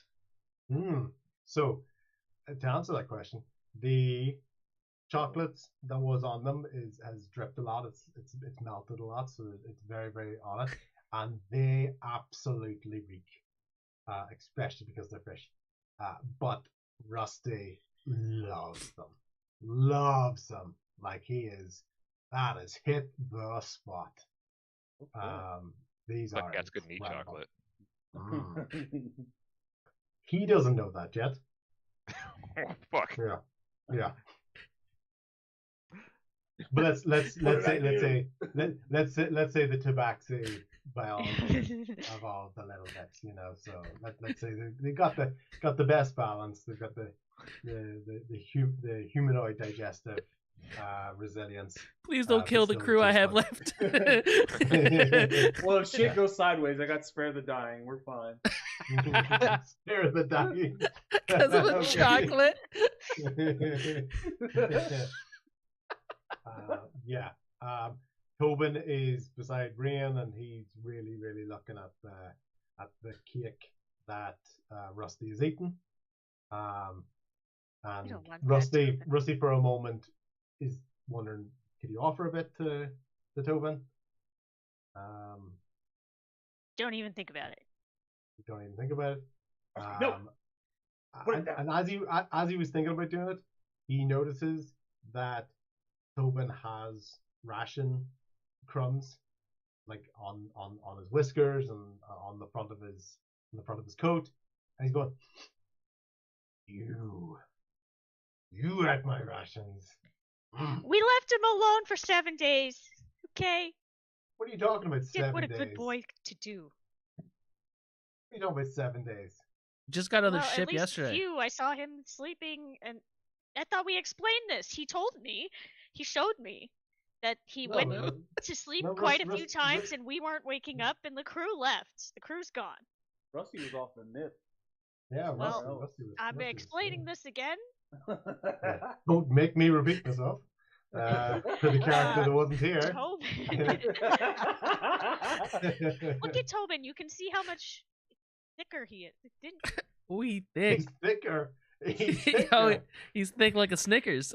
That doesn't happen in one day. Yeah, but he's not thick. He's had rations on different day. Like you felt and heard the Well, stomach but didn't he grumble. say he was a didn't- little didn't bit eat them in bigger one when I go. woke up, or was that just because of the armor? He was heavier because of the armor. He was Okay. feeling a little bit bones. heavy because he had the armor on him. He's busting He out the wasn't. armor. He wasn't a fat boy. He didn't eat the rations in like one sitting. Brr, brr, brr. Just gonna take the pictures. Who's a good boy? He's exhausted because he's overweight and he ran back and forth across the ship. He's like, just panting really heavily. No. He's not overweight. You could see, you get that feeling when he was hungry. He was trying to go as long as he could, but every time he had to go and basically steal rations from people. And you don't know 7 days. Just to clarify that, maybe Rian's just saying that out loud. You don't know 7 days. You don't know how many days because you didn't get all of the memories, but you did understand the passage of time because of what you saw. I just want to make sure it There might was be some 7 amount of days. days. It might be 7 days. It might be more days. It might be less days. It might There not were be at days. least 3 or 4 times that Tobin went to sleep and the sun rose and set. Yeah, as we all know, dogs like to nap. You know, maybe some Right. of them were naps. Hmm. Eat, nap. Anyway, I'm just intentionally being confusing because I like mystery and I like confusing the life out of you guys. Alright. So, okay, cool. Everybody's on the deck. Rusty's finished his chocolate fish cake. Tobin has not been allowed to get any. And there's a slight stare down between Rusty and Tobin as Rusty realizes where his rations went. So, but Rusty's not going to pick a fight with anybody. He's seen the attitude that Rian's given him. And he's not going to argue on that. Tommy, how far do you think we are from land? I feel like we need to stop and figure something out. Well, Hoist the sails. well, definitely by the smell of it, we're not too far off. Dell also said that Rusty knew that land was coming and told Tommy that. Tommy now also got offended by that of like, oh, I can't tell that the land is. He's like, definitely by the smell, and you could tell by the seagulls that we're not far off. Bo, do you know much about this area? I haven't been really to this exact spot on the coast. Is there somewhere else you think I can dock and we can kind of regroup a little bit? I mean, it depends on where we're at. I mean, there's a, from what I remember, there was at the north and the south, there were 2 type of almost like stronghold keep things, little areas of refuge, at least real society. But anything inside the mirror, the mirror is, there's nothing. There's nothing. It's not for man. Well, I they don't- must have some kind of lighthouse or beacon type thing, because that's exactly I what don't- I'm heading towards. What I'm gonna. This is the first time I'm looking at that. Can I figure out what I'm gonna try to figure out what that see if I recognize that, because is it the sun or is it like something towards land? So let's go seafaring knowledge. Well, actually, you know what? You don't know what time of day it is. No. The stationary yet slightly growing size of, let's call it the light circle, would Yeah. indicate to you that it is something stationary that you're moving towards. So let's just say, because of that, you know it's not the sun. Just because, yeah, this, even if you're going towards the sun, it doesn't really get bigger, you know, but you're positioned to it. So because it's getting bigger, it's kind of taking up slightly more space, you're moving towards something stationary, or at least moving closer to something, and you're assuming it's stationary because you're in a boat and it's getting bigger. I don't know. I don't know where we're at, Tommy. So I mean, I guess the only thing we have to do is go towards the light. You start to I'd hear a push bit us of faster. you start to hear a bit of a like a far away kind of bell in the direction of the light. Land ho! Yeah, basically. And as you're creeping up towards it, you now start to hear like from the land, whoa, whoa, whoa, whoa, whoa, whoa, whoa, whoa. Top. As the fog is kind of starting to clear, you are really close to land now, even though you know where the light is, you're now quickly realizing the light Tommy. is not at the near edge of this land to where you are. Drop the anchor! Drop the anchor! And Tommy's trying to do starting to do a hard wheel turn Yeah. to point the front of the ship to go try to go parallel. Yeah. Let's go with a strength check, and somebody can assist him if they choose to, because this is a really tight turn. It's quite a big ship. It's going to be a As Can Coke I Captain. assist by Yes. using gust and like trying to push in the opposite force? And yes, you absolutely can. Okay. Yep. So So yep. So you're doing gust. You're almost doing it like shooting out to the front of the ship, or what way to kind of Like, how do you do pushing the- back on the sails the other way. Excellent. Okay, fantastic. Good. That's gonna assist that. So that's reducing the difficulty of this roll. Anybody else helping in any way? As co-captain, I feel like I should assist Tommy with the the wheel. Grabbing the wheel. Fantastic. So Tommy. I have and experience. Claude yeah, Tommy and Claude are at the wheel. Rian is resisting or providing a gust resistance against the seals to kind of push them back. Bo, watching. Tell, watching. What do you want to do? I'm gonna Anything. try to grab onto some rope and just like hunker down because I don't think this is Okay. gonna. It doesn't seem like it's Yeah. gonna end well. Okay, fantastic. Tell. Can I find an anchor that I've been talking about for the last since we started this? Yes. Tell, you see that there is an anchor. There's a left side and a right side anchor at the front of the ship to kind of slow down. Right. Choose again. Yeah, you got to choose which one, because this is going to dictate which way the boat steers. You've got a couple. Like, you're not like necessarily seconds away, because you heard the shout, and still a little bit of a distance in the shout. But Tommy, Bo, you guys, your experience is telling you we're probably coming in quite fast towards this, based on you've an idea of the length based on the travel of the voice and the sound of the bell. You've an idea of some distance. Tommy, tell, you're going towards the anchor. Do you want to ask Tommy which one to use? Do you want to just plunge the lever on one? Do you want to try to do both of them? What do you want to I think I want to ask Claude which anchor to use. do? No, I'll ask Tommy. both, drop Tommy, them which both, anchor? drop them both. Okay. Is he gonna be able to Uh, drop both of them? That's a So great basically, question. they're both kind of at the front of the bow, so they're basically just like handles that you whack. So he's just going like bam, bam. We're gonna do it. That's it. Tommy needs an We're gonna do e-brake a on this nose thing. wheelie. All right. Yeah. We're going over the bars. Yeah. Okay. I'm glad fantastic. I'm hunkered down. Fast and Furious Yeah. type bullshit. Okay. Right. Because all of these things happen, you significantly reduce speed very sharply. Okay. Tommy and Claude, a strength check to not basically bang into the steering wheel in front of you, please. Just a straight Just strength. flat strength. Yeah, imagine, because basically you're bracing against the wheel. You're trying not to go into it. Okay. It's not really about roll going, physical. You're basically just trying not to bump your head and concuss yourself off the steering wheel. Tommy gets a +0 to this. 13.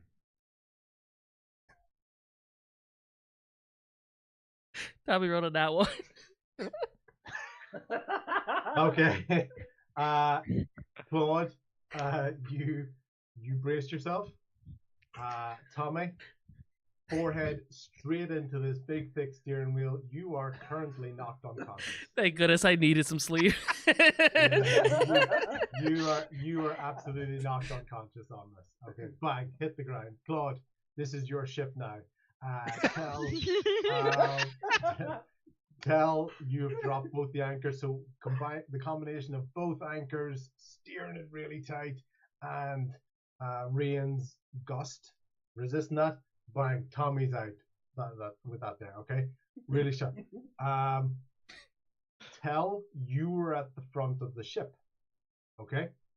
Okay. How do you stop yourself going flying over the front of the ship? Like falling overboard.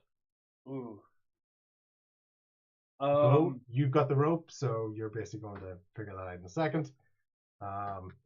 And Rain, in a second, you and Tobin and Rusty, basically you're just kind of standing there. You're going to roll to basically see if you maintain your footing. Even though you're focused on that, it is a really, yes, you did your gust, but everybody else did their things, which you maybe weren't quite prepared for. So you're going to do a roll as well to maintain your footing. And you can do dexterity if it's more like a, kind of keeping on your toes, or like, constitution if it's like holding yourself, or strength. You can think about that in a second. Tell, how do you want to try to stop yourself being flung right over the bow of the ship? I'm gonna try and grab either the handles where I let down the anchors, or maybe like something. I'm gonna grab something and try to hang on. Yeah. So in front of you, you've got like obviously the wooden frame of the ship. You've got the handles. Maybe there's some ropes and things there. You're also beside the 2 lifeboats. So if you want to maybe try to hold on to them, what do you think? I'm gonna grab. Let me grab the handles where I let down the anchor. I think that was a good idea. So I'm gonna try and grab and hang on to those. Okay, so 2-handed grab. Strength check, please. I've got a score in my head. You do a strength grab for me, please. 13. Yeah, that's fine. You hold on. You do get shunted into the front of it, so kind of like almost slightly winded as your diaphragm just kind of hits the front edge of the ship. But you're still on, so you're slightly winded, but you're okay. Yep. Rusty, even in his thing, Tabaxi reflexes, he's able to hold on still, and he's able to grab the little handle that's on the back of Tobin's armor, because Rain got some armor installed for him that has a little handle on the back that he can basically almost pick him up, kind of like a suitcase, if need be. Okay, so in that split second, his reflexes, even while he's under, he's able to get that, and no hard feelings towards Tobin. Whatever, he just grabs him because it's more important to keep him secure. Rian, tell us how you're trying to stay your ground, and depend on the roll. If it's a bad roll, I'll tell you, there will be a concentration check to see if you maintain the gust that's going the other way. Okay? Did you say Constitution was one of the options? Yeah, you can choose, where it's almost just like sheer will. Okay, that's the I'm only going one to I kind have of for treat modifier. it almost like that, yeah. And it's a saving throw, right? Yes, please.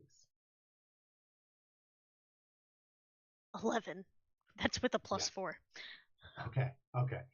Just what your footing is a little bit loose, but thankfully there's no wet patches on the sort of the board or anything around you, so you're able to just hold that on, hold it in place. You maybe have to readjust your foot for a second.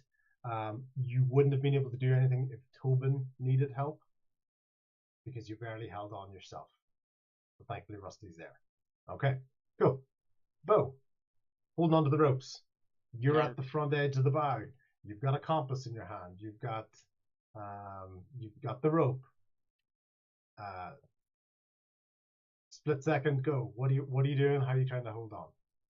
Oh, I was sudden just, deceleration. Yeah, that I saw it coming, and grabbed onto some of the ropes on the side or like anything that would just be like not hunk, but like a solid set of ropes that I assume are around on, like kind of like wrapped. How's it wrapped? Is it underneath your arm, around your shoulder? It's not around Yeah, your I was neck gonna or put it anything, around your waist. No, I'm not gonna entangle myself because that could go bad. What he's just gonna wrap his arm in it, like okay, cool. In kind of like a loop. So in this one, you are trying to stay on the ship. Is the main one. That's the basic goal that you have. If you're very close with the roll, might be a little bit of damage because it will burn on your arm in terms of just where it's placed. Okay, so you also, tell like, me. I imagine him like sitting down too. Also, like not like he getting down onto the ground. Yeah. So. Plus, you are also an experienced sealer, so this is not the most difficult thing for you. It's more just the suddenness of it. Plus, as you said, you had some indication beforehand. Yeah. Which one are we doing? What is this? Whatever you tell me, and I'll sort of flavor how you save or don't save. I'm gonna do Constitution to kind of Okay. like withstand the, because I know I'm not gonna go anywhere. Just gonna Yeah. don't want it to hurt. I don't want it to hurt. Yeah. That's a 7. Okay. So Yeah. So as it you sort of bunker down, you're gonna take a bit of rope burn as it sort of slips through your fingers, slips underneath your arm, so you can get like a significant sort of rash on that. Heat with that, anything that touches your skin Oh, is no. like a skin burn on that, and you do take quite a thump against the edge of the ship. You are down on it, so you're not going to like flip over it, but you are against a low wall and you kind of crash into it a little bit. Okay. Could you roll a d8 for me, please, for damage? A 1d8. yeah, of for course. I'd love to. 2. damage. Okay, cool. 2 points of damage. Tommy, you are, as I said, knocked out. Could you roll a d12 for me, please, for damage?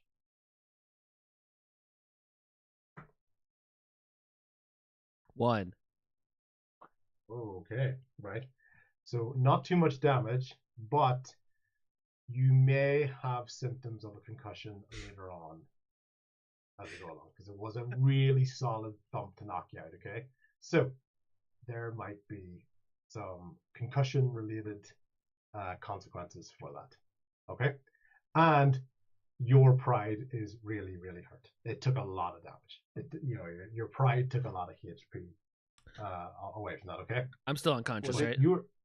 you're still unconscious. Okay. There goes That's what I was gonna ask. there goes Tommy's chance to get into Harvard. Gosh. okay. There goes Cool. his With that, hockey so career. So basically the boat is slowing down really, really quickly. There's been a hard right turn on that. Not quite as much as you want to, because Tommy's not on the wheel anymore, but Claude at least was there, so at least the ship didn't completely lose control of that if he hadn't been there. So his sea legs, his sea brain kicked into gear, and Claude has helped save the day, unlike others. And basically you're coming into the port, coming in quite hot, but you've significantly reduced your speed, and you are going to basically parallel to this dock, bump up against it. There'll be a proper sort of shake as people were reacting to that. That's in particular what caused Tommy to hit his head and Bo to go up against the side. Tell's been able to hold on. Rain's been able to keep her footing. Claude's still at the wheel. But you are up against this dock. You haven't crashed through it. Nothing, not like Speed 2 or anything. You're not breaking your way through the land, which was a possibility. But you're not. You're bashing up against it. So a lot of the boards on the side of the ship have taken a scraping. Some of the boards on the dock themselves have taken a bump and maybe are just knocked out of shape a little bit, but you haven't crashed through this port. So you're saying I stuck And- the and- landing. And you're hearing one voice of a man go, "Whoa. Oh, right. Is everybody okay up there?"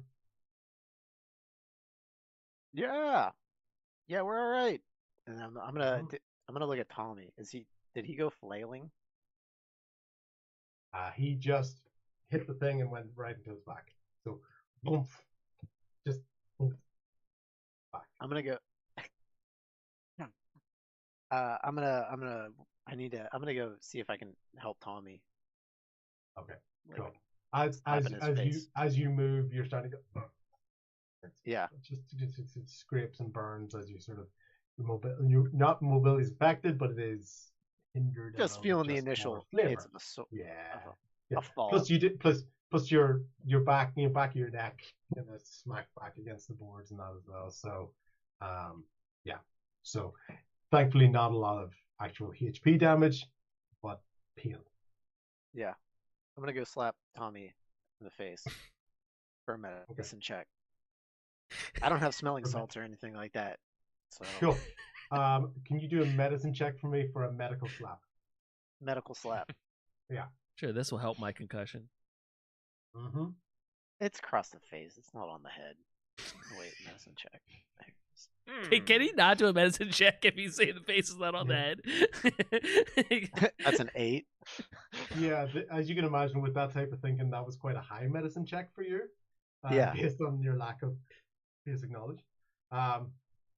So you just smack him across the face and he doesn't react. All right. I'm gonna try again, except now I'm gonna take my water skin out. Hopefully, is my water skin? Did Tobin eat my water skin? No, he didn't need your water skin. Okay. I'm gonna try to dump whatever I have in my water skin on his face. So, yeah. Well, you can't miss that.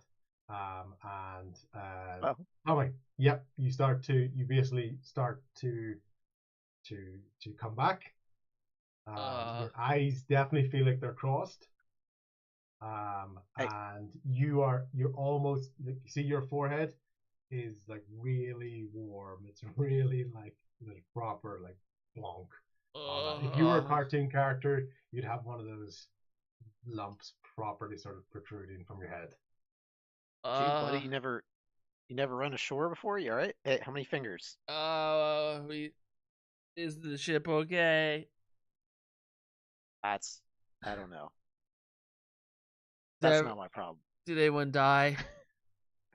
You. I died? You almost did. I died? Almost. Come on, let's get up. Oh. Why am I wet? Walk it off, buddy. It's No, the rain. It's the rain. Him Don't trying to worry about walk is like Yeah. you see Tommy Trunk. This is a different kind of walk. It's so much like a.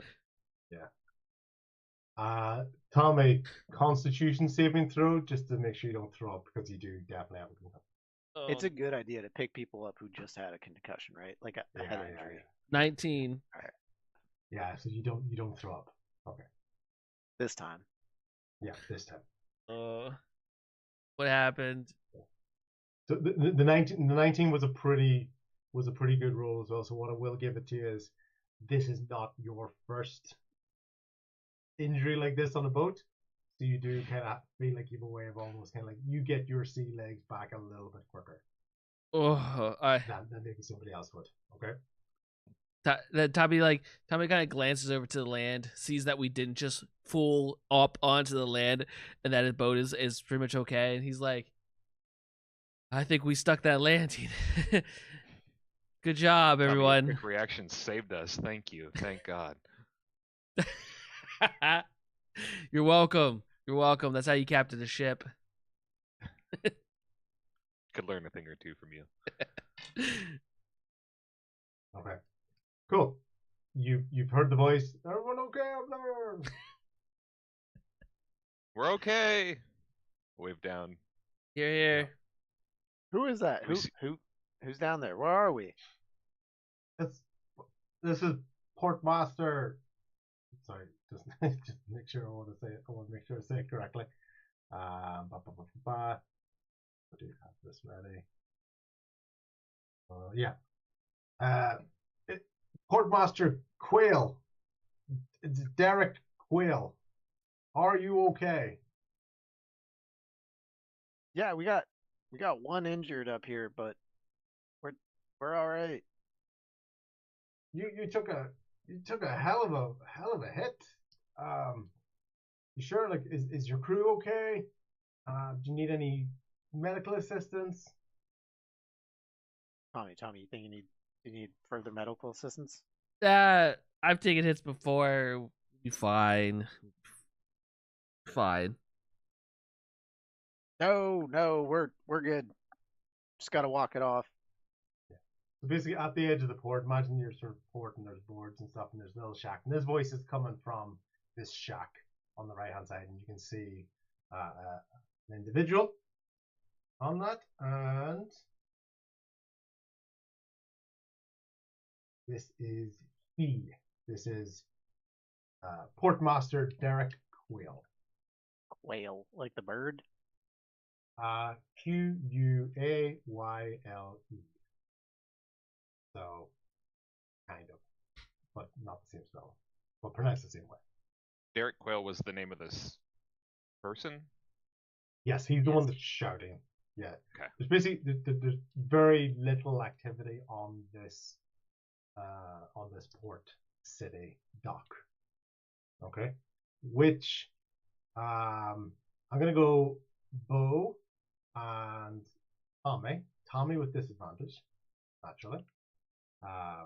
For a little while. Give me an investigation or perception check, whichever one you feel is higher, and tell me which check you did. It'll flavor the answer. Perception. That's a 3. Okay. I got a 13. Okay. The guy that got hit in the face Yeah. has yeah. better perception right now. Okay.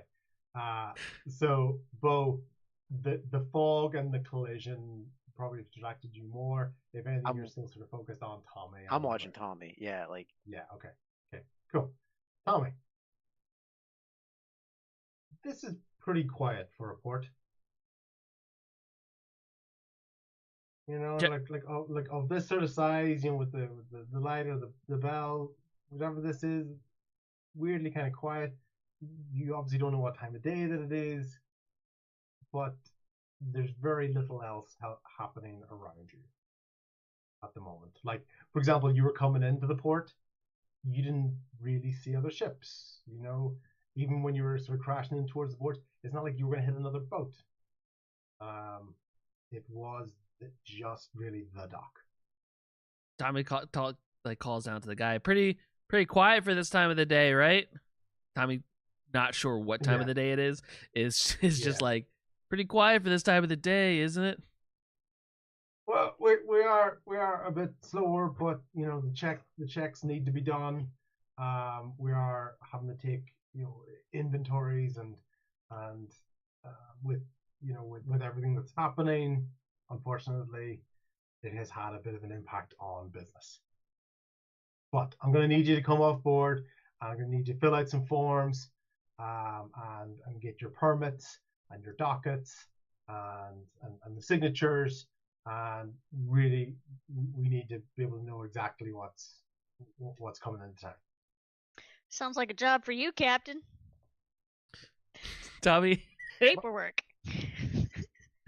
Tommy, as a pirate, is questioning if he wants to do the paperwork or not, but he also knows that he's not gonna be able to get the anchors up fast, and so he's like, yep, be right down.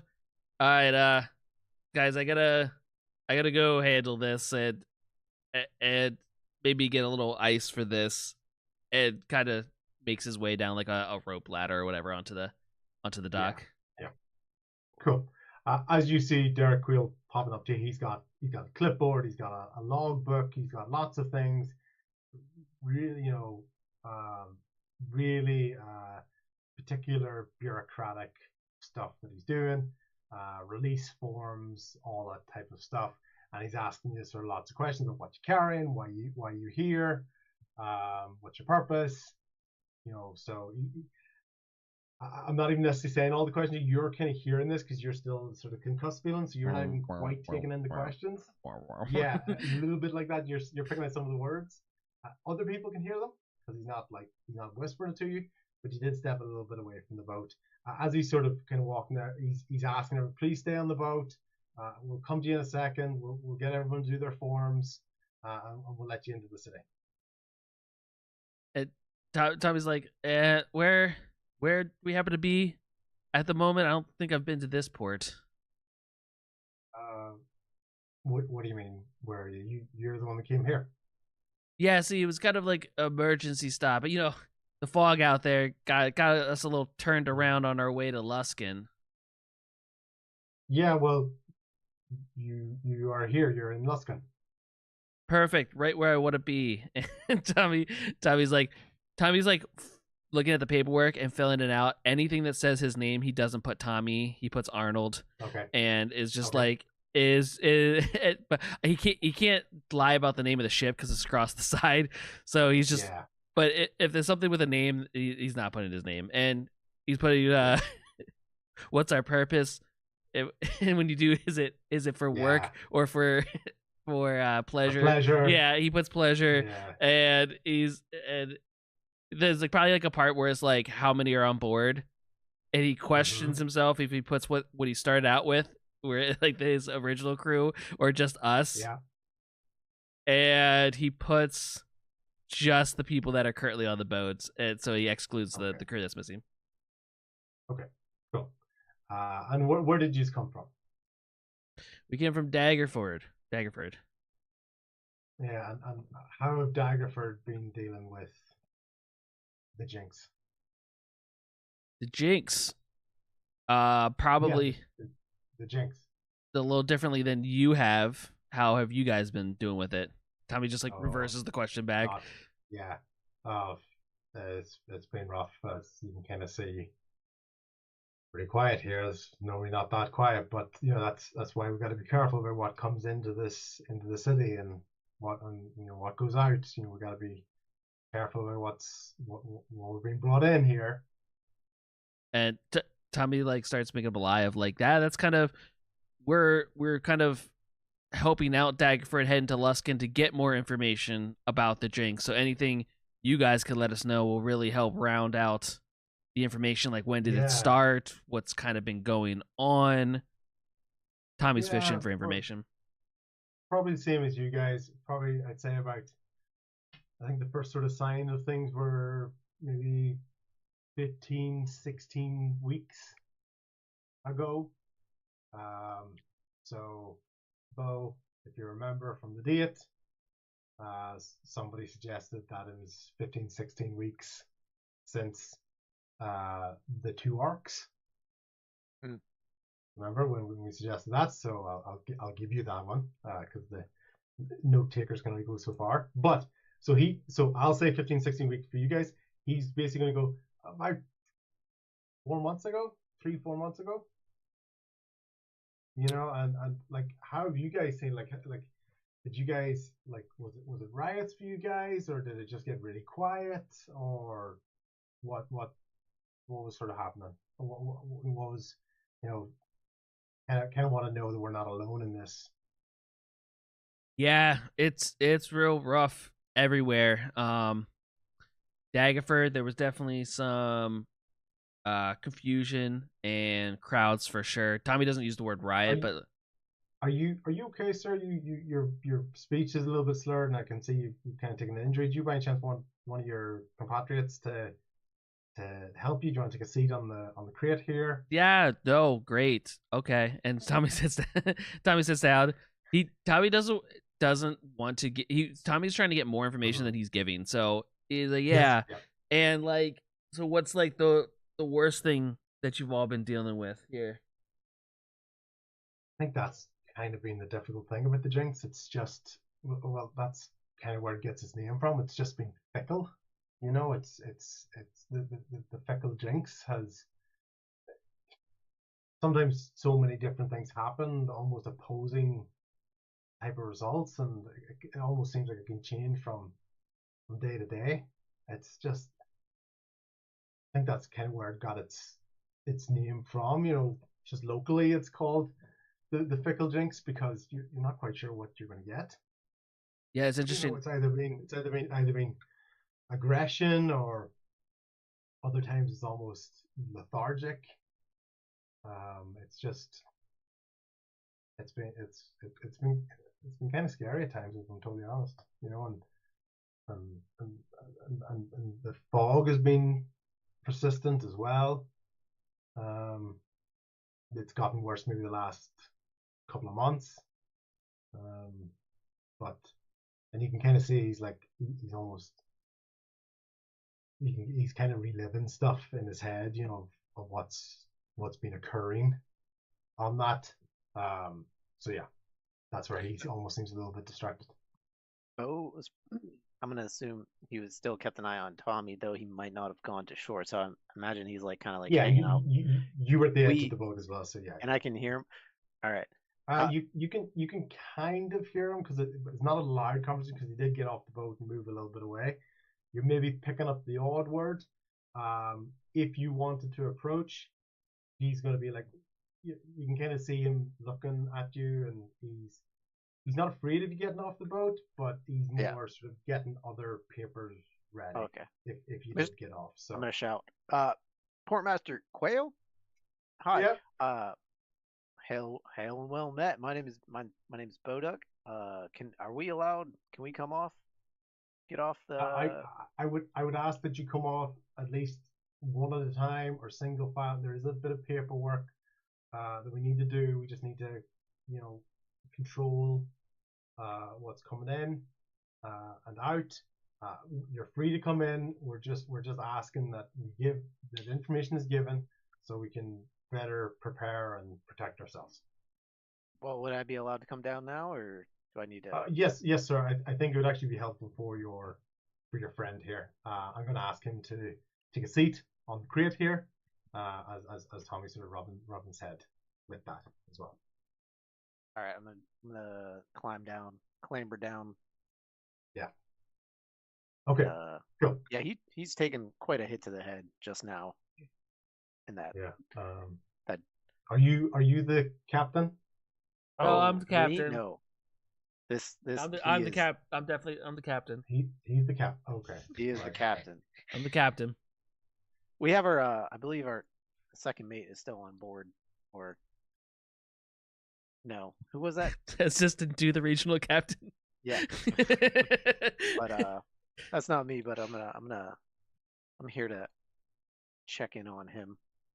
Cool. If you do that, do you mind if I give you a couple of forms? We're just going to ask for some personal information, just so that we know he's coming into the town, and we want to sort of check for signs of just unusual behavior, and to understand why people are here. We promise, if we have the information, you're free to go. You're not. It's not like you're under arrest or anything. It's just as a courtesy to help us try to protect the town, and in particular, as my role as portmaster, I feel this is one of the best ways we can do that. Awesome, that's wonderful. And I do have the support of the mayor to do this as well. But I assure you, I'm not looking to arrest or obstruct you in any way. We're just asking for a courtesy that you please help us out. Sure, I reach for the forms that he's Cool. looking to be filled out. As he hands you the piece of paper, you look down, and as well as obviously his gear, and he's got sort of weather appropriate clothing on that. The only thing you notice that stands out is that his boots are mismatched. What kind of unusual behavior are you looking for?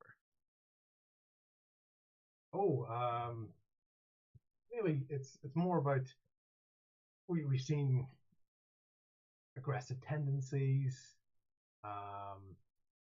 Let's say weariness or lethargy, fatigue, and so we've seen that. So unfortunately, I get the feeling that based on your captain's injury. I want to step ahead of that. I want to get ahead of that. I don't think it's that. So but we do see. Whew. But when I talk about that lethargic, that fatigue, it's almost like passing into close to a coma like state. So it's not just feeling a little bit sleepy. It's almost people like passing out while they walk. In between stuff. They're unconscious for it, and then just you take care of them, and that passes, but and then you get like friends and family members turning on each other briefly, and it's just you call this thing a jinx. What do you think started it? Well, I've been around the block when it comes to venturing. I've seen different things. Those days are behind me now. I'm trying to take that to protecting my hometown, even if it means almost an administrative capacity. I've got my peculiarities in terms of thought. Like the fog, it almost seems like the jinx came in on the tide, but there's no there's no evidence to support that. That's just what I think. I don't know if it could be spirits. I know there's lots of rumors and theories that other people in the city have. So- just cursed spirits. We don't know. Some months of unknown, unexplainable type actions from people, and you've stayed here. What keeps you here? Well, it's you just want to look after people and try to protect people. It's not like people are like murdering each other or anything like that. It's more highly unsociable behavior, highly unusual behavior that you can tell something is impacting, because it's not just one or two cases. It's a bit more widespread, and it's very hard to predict. So, if anything, the fog is affecting trade as much, and those bastards in Neverwinter, they set up their port and they're taking a lot of business from the area, but it's not like they can manufacture fog. It's we haven't heard much from them, so we don't even know. Are they? What are you doing? We've got, What are you doing we've got a little word from Miravar.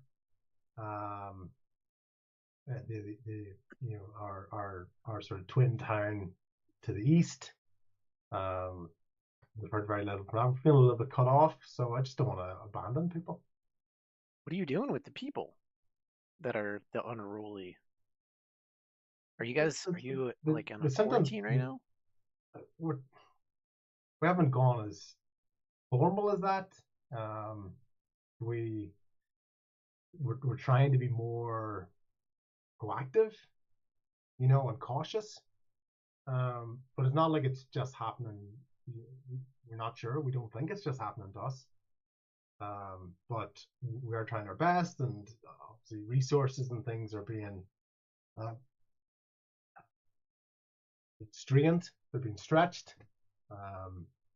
Would have thought that there was a bit more ability to provide support, but no, that's above my pay grade in terms of resourcing.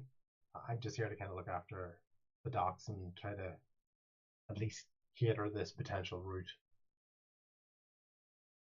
I'm gonna look around. I know you said there's nobody, but is Yeah. there literally there's just nothing On going the docks. So basically what I'll about- do is hopefully you can kind of see this. Yeah. There's this shack where Derek is there. There's a shop over to the left hand side. Beside you there's a notice board with a sign or two on it. There's not much on it. There's only really one sign on it at the moment. You can see a lighthouse in the distance, cobbled streets. And this fog is dispersed throughout the town, and you can see what looks like a tavern sort of near, because you can imagine with being a port town, there's a tavern going to be near the port. Other premises, other shops in there. Are there lights on in all these buildings? Some very dim lights. Yeah. Okay, so there is life throughout. Yes, it's not abandoned. No one's been prevented from moving around. It just doesn't. You just get the feeling it just doesn't have the energy that you would expect from the Luskan port. Yeah. Quarter. Do you know what time of day is it?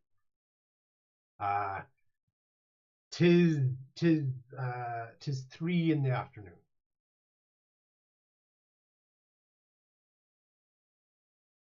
Okay. And how long has this fog been happening? Like, this is some serious foggage. Yeah. Is this typical? Fog, no. You naturally get some fog. Not this thick, not this persistent. It's been really in place for probably 2 months or so. And even the lighthouse doesn't really provide the same the beacon that it would before. Though with your experience, I want you to look at the lighthouse. Okay. Okay. I'll look at the lighthouse. With you looking at the lighthouse, you are noticing, in particular, the light from the lighthouse is not pointed out towards the water. In which direction is it pointed? It's pointed inland. Okay. Which is why there was a dullness with the light when you're out in the water.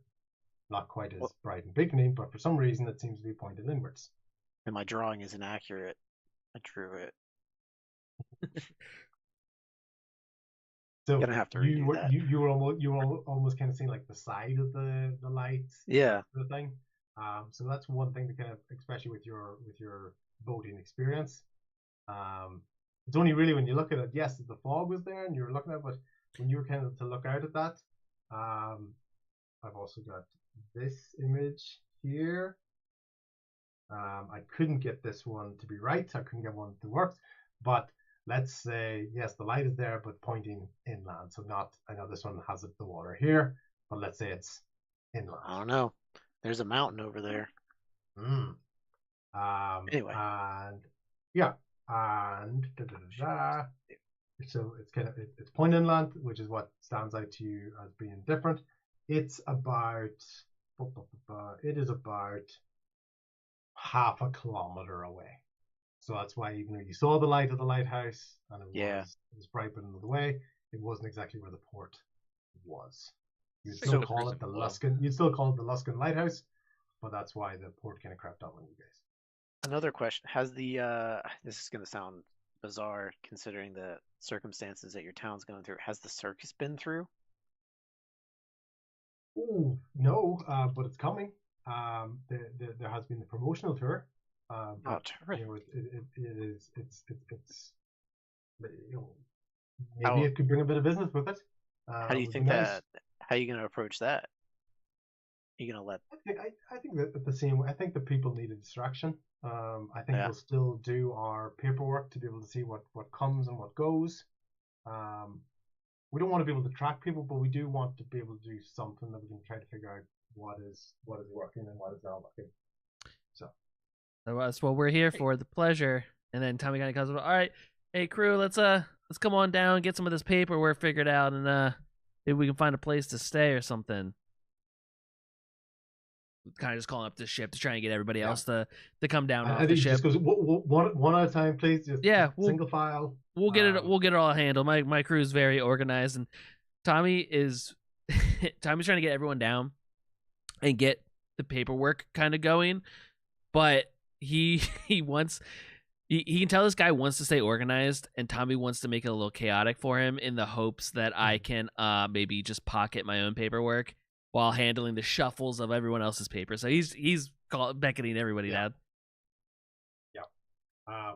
So that's absolutely fine. People are coming down. You can see him starting to get a little bit slightly overwhelmed, but he's trying to keep himself organized. Slightly maybe overzealous. Tommy, even with your time of being a pirate, even the paperwork is a bit extensive on this. You know, like there are a lot of stuff being asked and a lot of different things, and not just I'm a pirate, I don't like doing paperwork. This is sort of even above and beyond what would be normal material to be collected. Tommy doesn't want records of himself, so yeah.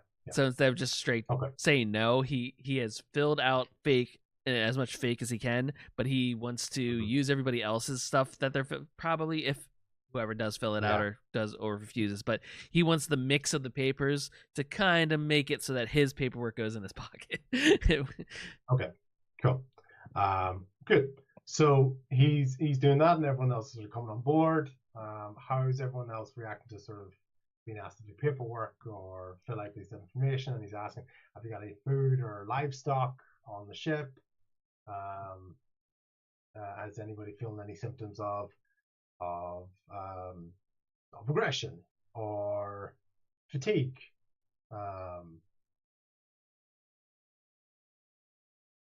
Claude sees how battered Tommy looks. He's got the concussion and he's doing paperwork at the same time, so he gives him a pat on the back. As he's patting him on the back, he gives lay on hands to hopefully help his condition, whatever it may be, for 5 HP. And tells him, Hey, we need to grab it. It looks like you need a drink after this. Maybe over at that Hookers and Blow. Is that the tavern over there? No, that's a shop. That's a shop. That's a shop. Yeah. I would expect The- something the- different. the- Like what's the soggy biscuit is the tavern. a soggy biscuit? Okay, what's Hookers and Blow? Just out of curiosity, is that picture Yeah, accurate? yeah, that is accurate. It's basically a local shop. In fact, you can see a flyer for it here on the board. Ooh, Flash fishing code. Oh, we're gonna have fishing quests in this game. I still got my fishing tackle, and my fishing gear that I got whenever we acquired Tobin. Back in Flattery, I still got Yeah, that. so Blowtorch is over there. He runs the shop. Sorry, Mr. Finn. He runs the shop. Mr. Finn. Mhm. Well, Don't maybe he's a bit formal. I know this is rich coming from me, but he's a bit formal. Bit eccentric. His first name's Calvin, but you know you wouldn't really call him that. He'd be one of those people that would be a bit improper if you called him by his first name. yeah. Well, maybe Yeah. maybe we can go and meet him after Mhm. after we finish up our paperwork. No, we don't. I don't think we've had any symptoms of what did you call it? The jinx? Yeah, the fickle jinx. It's really the aggression's probably one of the Fickle the worst jinx. ones. And the lethargy, the fatigue. It's more. It's almost like very sudden. You know, getting weak and passing out. But in a couple of hours, you come back and you feel a little bit worse for wear. Um, they slip into what almost kind of feels like a coma, but even then, that's quite short-lived. Normally, you can just give them a little bit of food, a little bit of water, and they kind of get back to themselves. But it's just the potential danger that it causes because if someone was on a cart and they passed out, or sailing a ship and they passed out, or whatever, etc. It's just the danger that it could cause. Never mind um, the unsociableness of the aggression. Has anybody? What about after they wake up? Do they say anything? They No, experience. No, it doesn't seem to be anything otherworldly or even spiritual. It's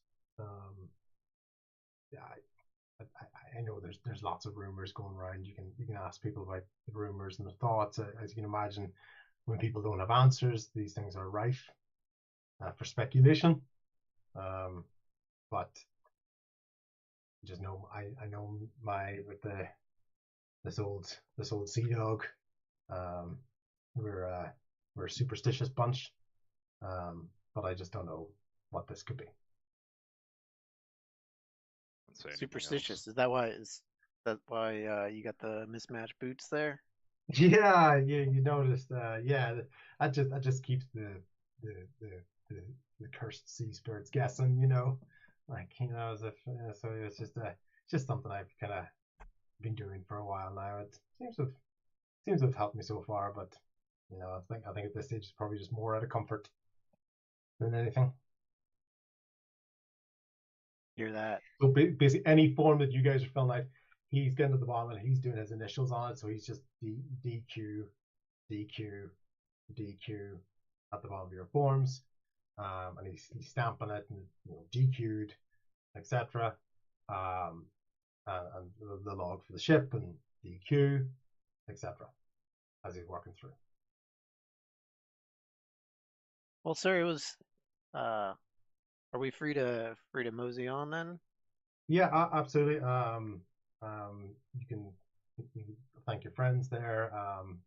Rusty gives back his paperwork. Claude gives back his paperwork. Brian, Bo all give back their paperwork. Tobin's allowed to scoot on by. There's a little look from the portmaster at Tobin. Smile. Growls at him. So little look at Tobin, but there's like a smile. There's like a smile and then a brief sadness on his face as he sees this dog. Rian has growled at the portmaster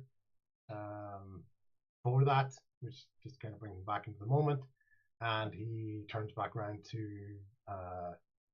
Tommy. Now that he's got his hand out. Yeah, can I don't know what check this would be. Can I do something where I kind of stumble into him and knock the papers out of his hands? Yeah, performance check because you're making it look like an accident. That's a 17. Tommy like gets up and he's like, oh, I got up a little too fast and kind of I have my papers in my hand and I kind of accidentally go to grab on him, but my hands go down his chest into his hands of papers and just like knock it on the ground. He's like, oh, I took a worse bump than I thought. Sorry, I got this. And Tommy's gonna get down, start pulling up the papers, and can I do a sleight of hand check to hide my own papers into my pocket? Of course, yeah. That's gonna be a 25. So Tommy is very much shuffling the papers. It does folds his in half, sticks it in his pocket. I'm so sorry about that. I did take quite a hit up there, and hands the stack back. Yeah, and in his sort of he's flustered and want to get this sorted, and he's trying to look at the papers and the checklists, and he thanks you for picking the stuff up, and he hopes that you're well and lets you go on. He's just sort of stacking his papers together, and you can see that different people's forms are in different orders, and he'll work his way through them. Excellent. Yeah. But he's gonna let you go on. And he's just gonna say, Mr. Arnold, thank you very much. Hope you're feeling better soon. And I wish you and your party well, and explore, and hopefully you'll enjoy our city. I know you're not getting it at its best time, but and he's like, appreciate it. And of course, as always, as the captain, that ship doesn't leave unless I come ask you for it. And absolutely, Tommy will walk away. We will just tie it down extra tight. And if you don't mind, like I said, I'm just going to be inspecting things, but I will take a full inventory of everything that's there. Nothing's going to move. It'll be exactly as you left it. Excellent. So as he sort of goes on and he stacks his papers, he's going to put them back in the shack. And as he's sort of walking around,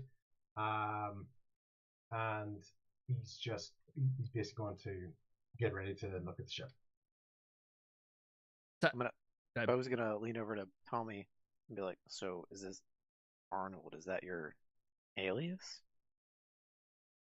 As far as he knows, I'm Arnold. All right. And Tommy will also be like, I don't know what you were talking about. He said it, got us to Luskin as planned. Sorry, buddy. Like, I don't know. Whenever I saw the map and where it was charted, it just really kicked up some memories. Looks like I did a pretty good job getting us here. Tommy like is trying to like be like kind of walk a little taller, but he's just hurting so much his head that he's like all right. Yeah, love it. Cool. Let's go. Claude is there, and Rian and Tobin are there. Tell and Rusty are coming on to land. And Derek, the portmaster, is just looking at everybody as it goes along. Nothing, no lingering looks at anybody in particular. Just watching as you go through and ready to sort out his paperwork.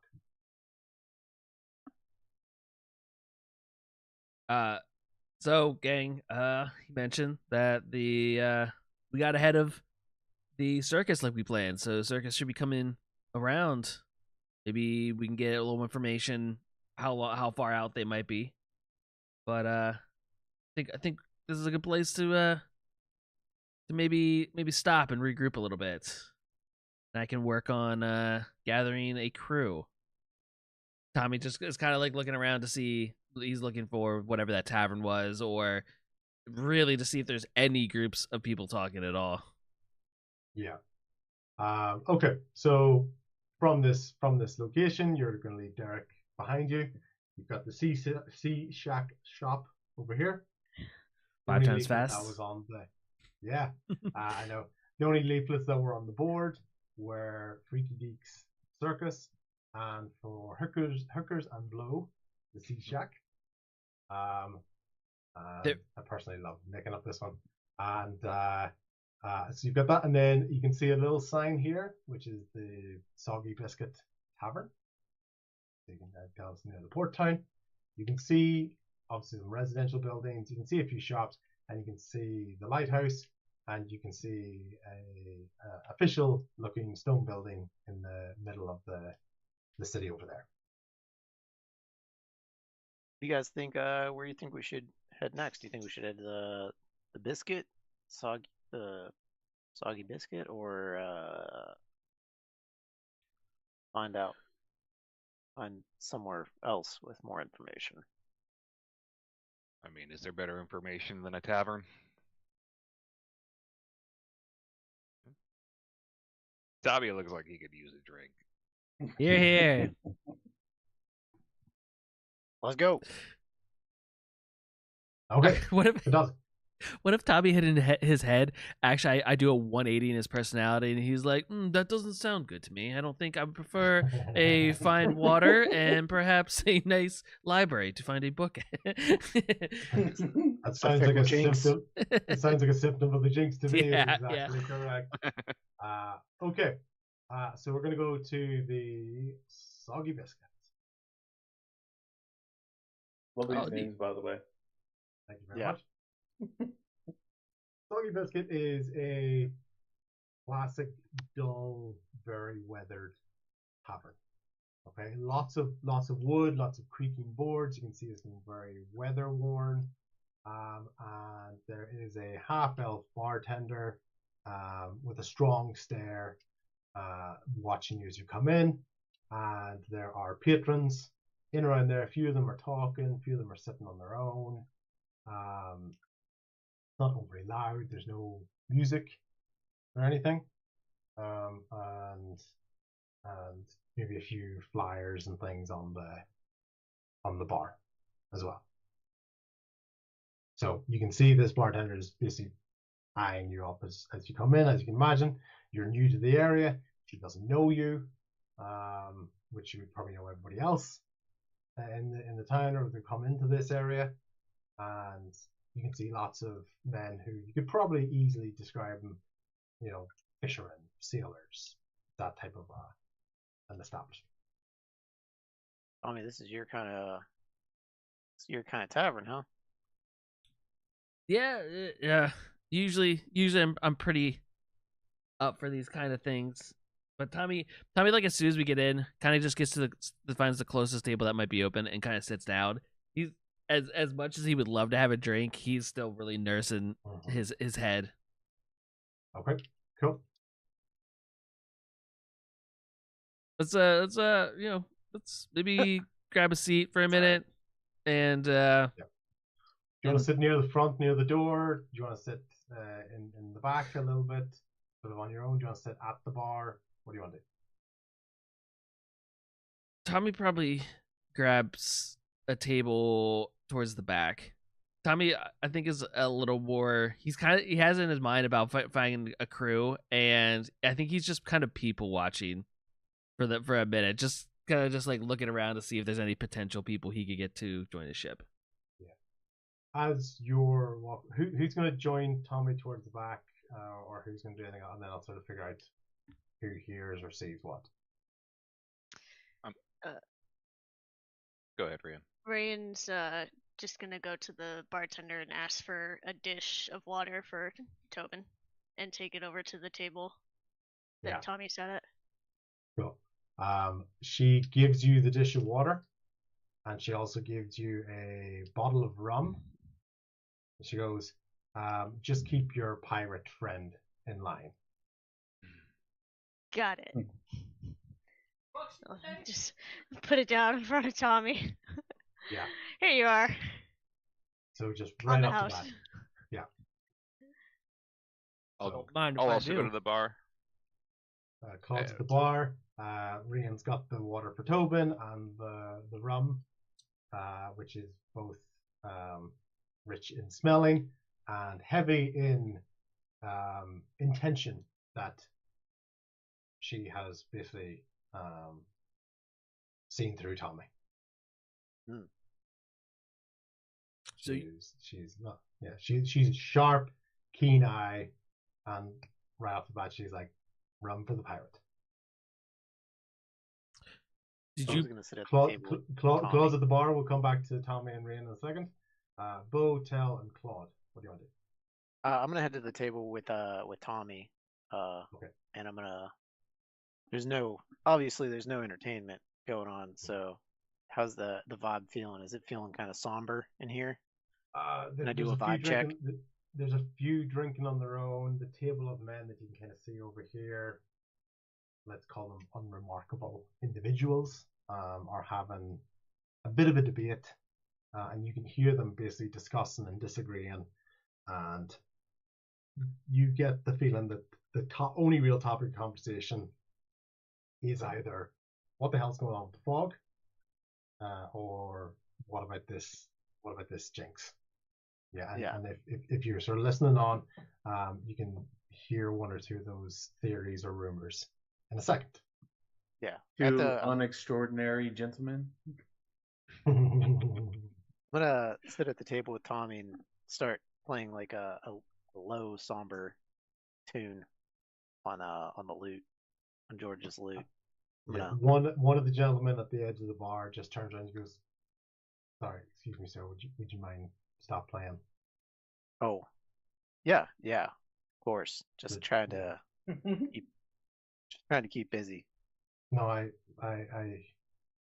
understand. Just if you don't mind, just no music for now, please. Any particular reason, sir? I don't think really any of us are just in the mood for it. I think we all just want to sort of drink in silence, and some people come to debate, and that's the way they try to figure out what they think is going on. And some just come to drink because we have nothing else in our lives at the moment. So why wouldn't? Sounds like the perfect time for a distraction. Why wouldn't you? You know what, sir? You do as you like. I ask kindly. I can't force you to do anything. So play if you wish. If other people want to do it, I won't stop you. It's just I just try to ask nicely. I'm not looking for any trouble. All right, I understand. Yeah, no. I think I'll hold off then. Appreciate your input. It's your town. I'm not gonna impose. Just seemed like everybody could have used a little something.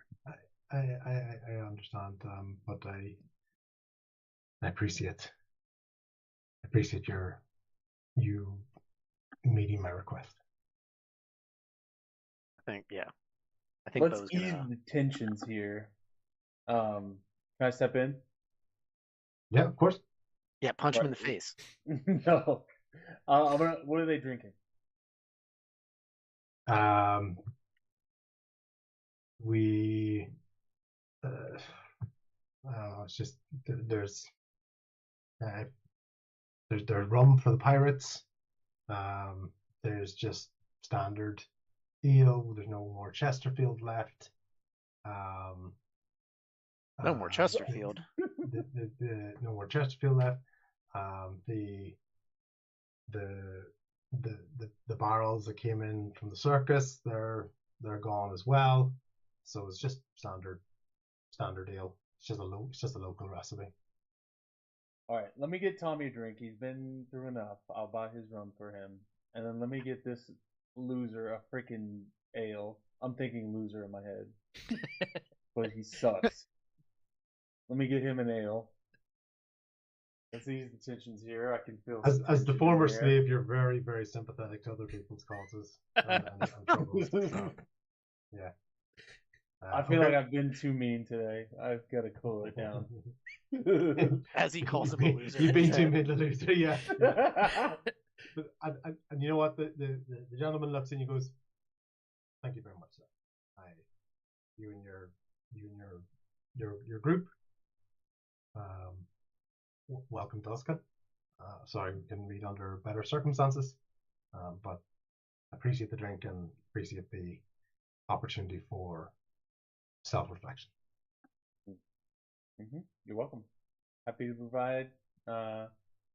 Just want to be friends here with everybody. And as that's sort of happening, Claude's at the bar as well. Claude, is there anything you wanted to do at the bar?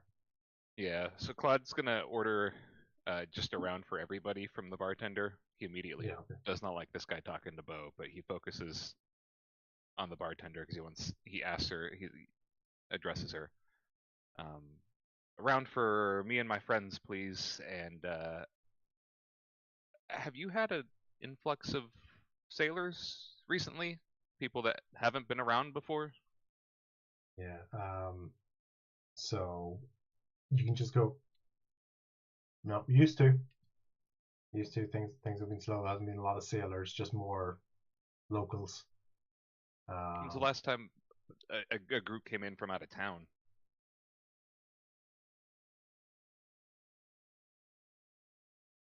People were starting to get cursed, or sorry, jinxed, whatever people say nowadays. That was a couple of months ago. Fog's been there a couple of months, so a little bit of a, they have maybe 4 or 5 weeks, really. Probably closer to 6 weeks now. On a personal note, do you mind if I ask, have you had a personal experience with this jinx that people are talking about? I think maybe it's the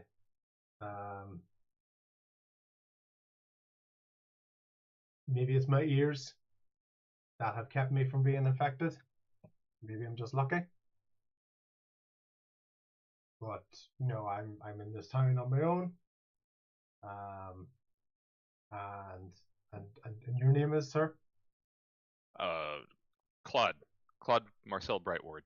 It's a pleasure to meet you. Tilda Grayfin. Tilda Grayfin. Grayfin. Sorry. Grayfin. That's the DM repeating on her. Tilda Grayfin. With your experience, she is a half elf. So very much female human most parts, but quite pronounced ears, but still has that sort of weathered look that would come from the human biology. So you think you might be resistant to this jinx? That, or I'm just lucky to be here. Yeah, lucky indeed. Yeah. I haven't heard good things about this curse, supposed. No, it can definitely have an impact on one's personality. It seems to be unpredictable. That's probably why the name Fickle is quite apt for it. Unpredictable, inconsistent, and just we don't know. Okay. I don't have any other questions. I'll just take the drinks over to the table. Yeah. If you want to find, if you have any other questions with the town, let me know. In most places, I'm sort of a good ear to listen to, especially for someone who's got the coin. By the way, it's 4 gold coin, please. And Of course. and we'll go with that. I'll pay, of course, and as I'm taking the drinks over, I'll kind of lock eyes with the guy who was telling Bo not to play. Just kind of the for a second. So he looks at him. Guy's definitely intimidated. Like I said, he doesn't want any trouble. He asked nicely, or at least he was trying to ask nicely. And while Bo was receptive to the idea, even though it was a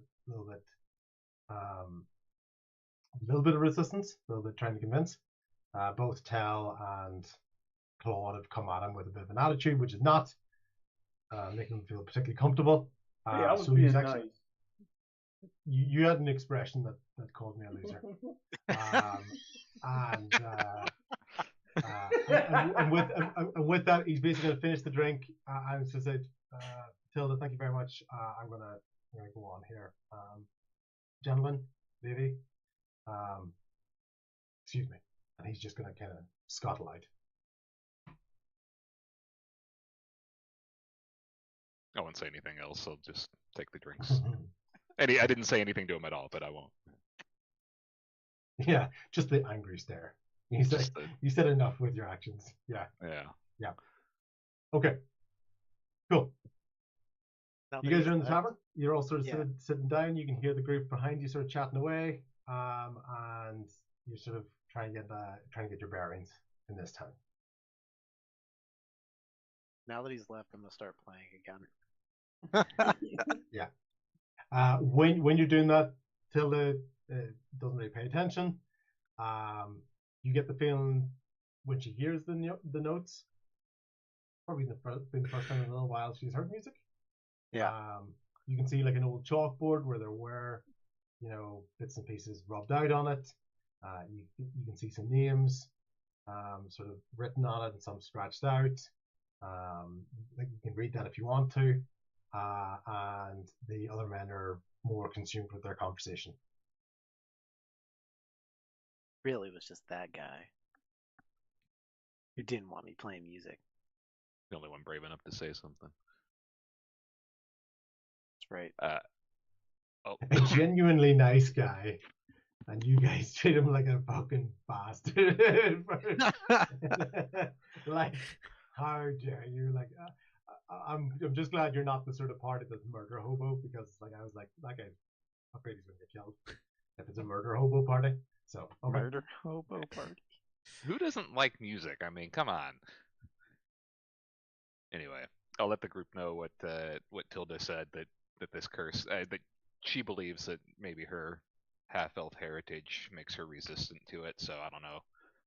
Maybe it's targeting people. I mean, I'll say in like a lower voice so that we're not like spreading it around the table. But like whatever affected us might be the same thing. I mean.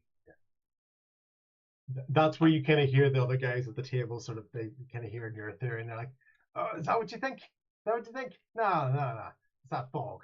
It's that fog. That fog's alive, I tell you. It is alive, and it is causing this. It's all this. And another guy goes, no, it's not. No, it's not. It's a bloody circus. Yeah. It's that circus. It was freaks coming in, or on their way here, or giving stuff. And another guy goes, it's not. None of them. There's no fog. Nothing to do with the circus. It's that bloody mayor. That mayor, he's the cause.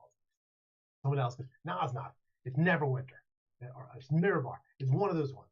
It's like a weapon that they're putting in, and they're trying to take Luskin down. And they're just swirling with these ideas. And all of them have the same anecdotal lack of evidence to back up their theory. They're all saying it like it's facts, but they're just spewing. So that's kind of what you can hear them debating, and even as soon as they turn around to talk to you, but as soon as everyone else starts seeing their theory, they kind of go back to their conversation, because it's really as much about proving to the other guys that my theory's right, your one's wrong, you're an idiot, I'm the smart one. All trying to say contrasting theories of why theirs doesn't make sense but works perfectly for their theory, etc. This mayor guy you guys are talking about, why would he be? What's going on with him? Who's that? And then the guy who had the mayor theory, see Mayor Brandt, like just typical, just someone in power, just finding another way to get more power. That's all they want. They want more coin and they want more power. How long has he been mayor? He's been mayor a couple of years, but you know how these people work. They're all underground. They're sneaky. They've probably been putting this in place for years.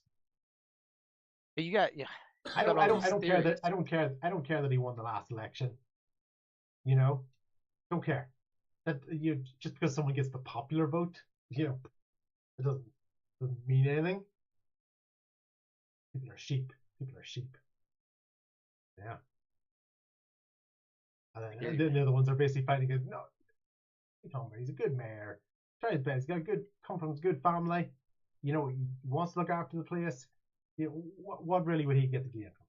And once again, every time there's a theory comes up, there's someone coming going, no, it's not that. It's not that for this reason. Does anybody mention the lighthouse? Does anybody mention what? Sorry. The lighthouse. Nobody mentions the lighthouse. And gentlemen, let me ask you, why is the lighthouse not facing out towards sea?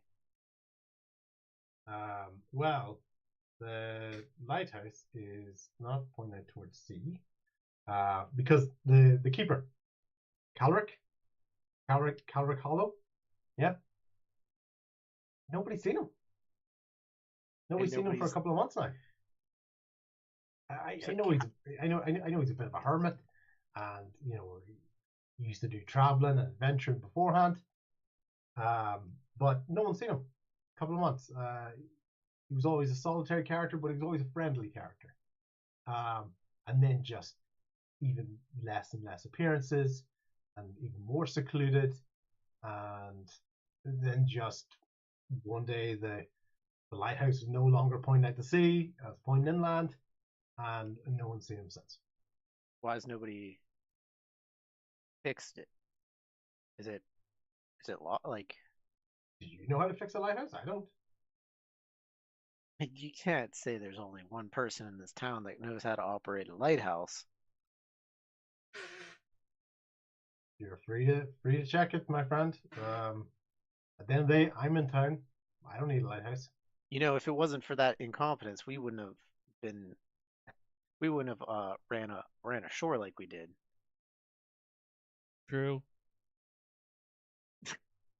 Well, Is that Tommy? do you want me to be offended by lighthouse skills? Well, no, I just trying to vent. Same way you all are with your issues, our issues. Yeah. I'm not being targeted against you, friend. The only thing that leads ships in is a lighthouse, and especially in such a dense fog like it is, it just seems like. Well, then we're pretty lucky there hasn't been a lot of ships recently. I guess we're the unlucky ones that we were one of the first. I know So wait, goes, or you're lucky. You're lucky. At the end of the day, you've been a lot worse. You know, there's not been a lot of ships. You almost tell this guy's trying to like kind of make sure there's no kerfuffle. It's like, you know, I'm glad you're okay. We're just here to drink and talk, and you know, and you guys, we don't want any trouble with pirates. We're just here to. Who says we're pirates? What pirates?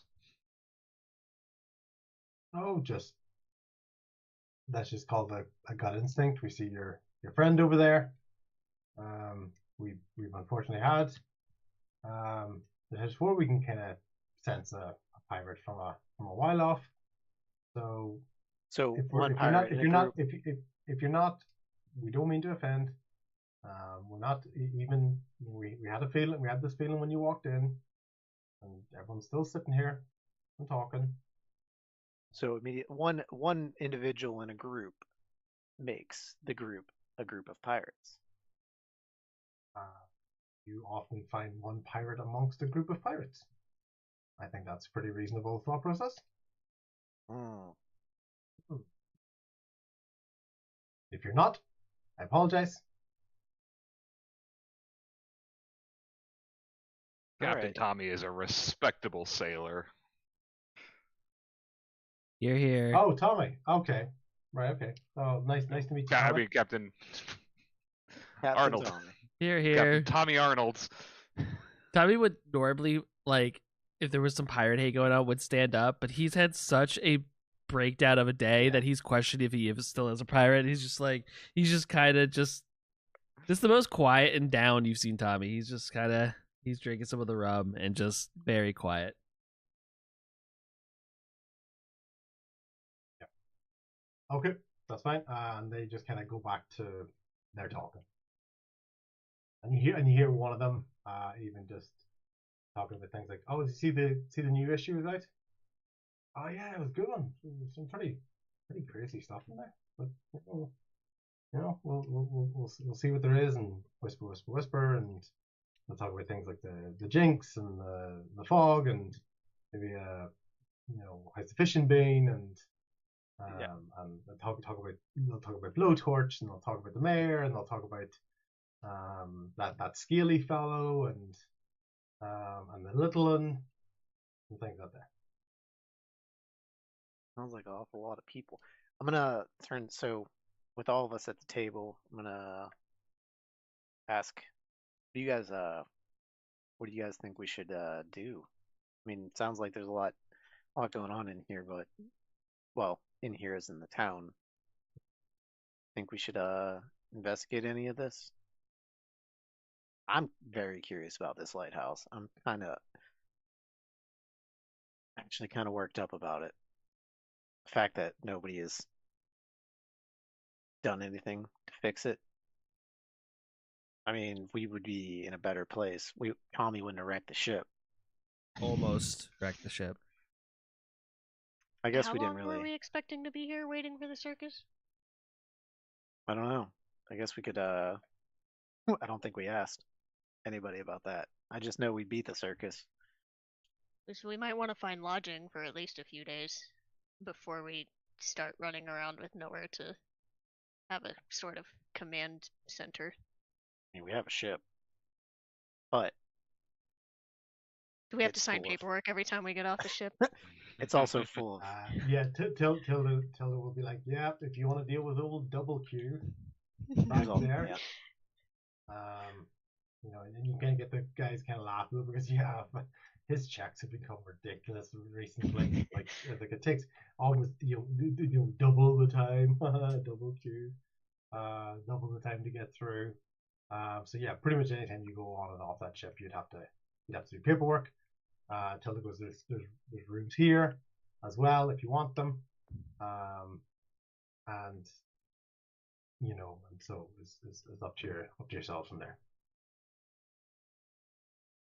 They're not the fanciest rooms; they're just beds. Doesn't sound like we'll be in them for longer than sleeping, so Okay. I bet if we want free room and board, we could probably go to the lighthouse.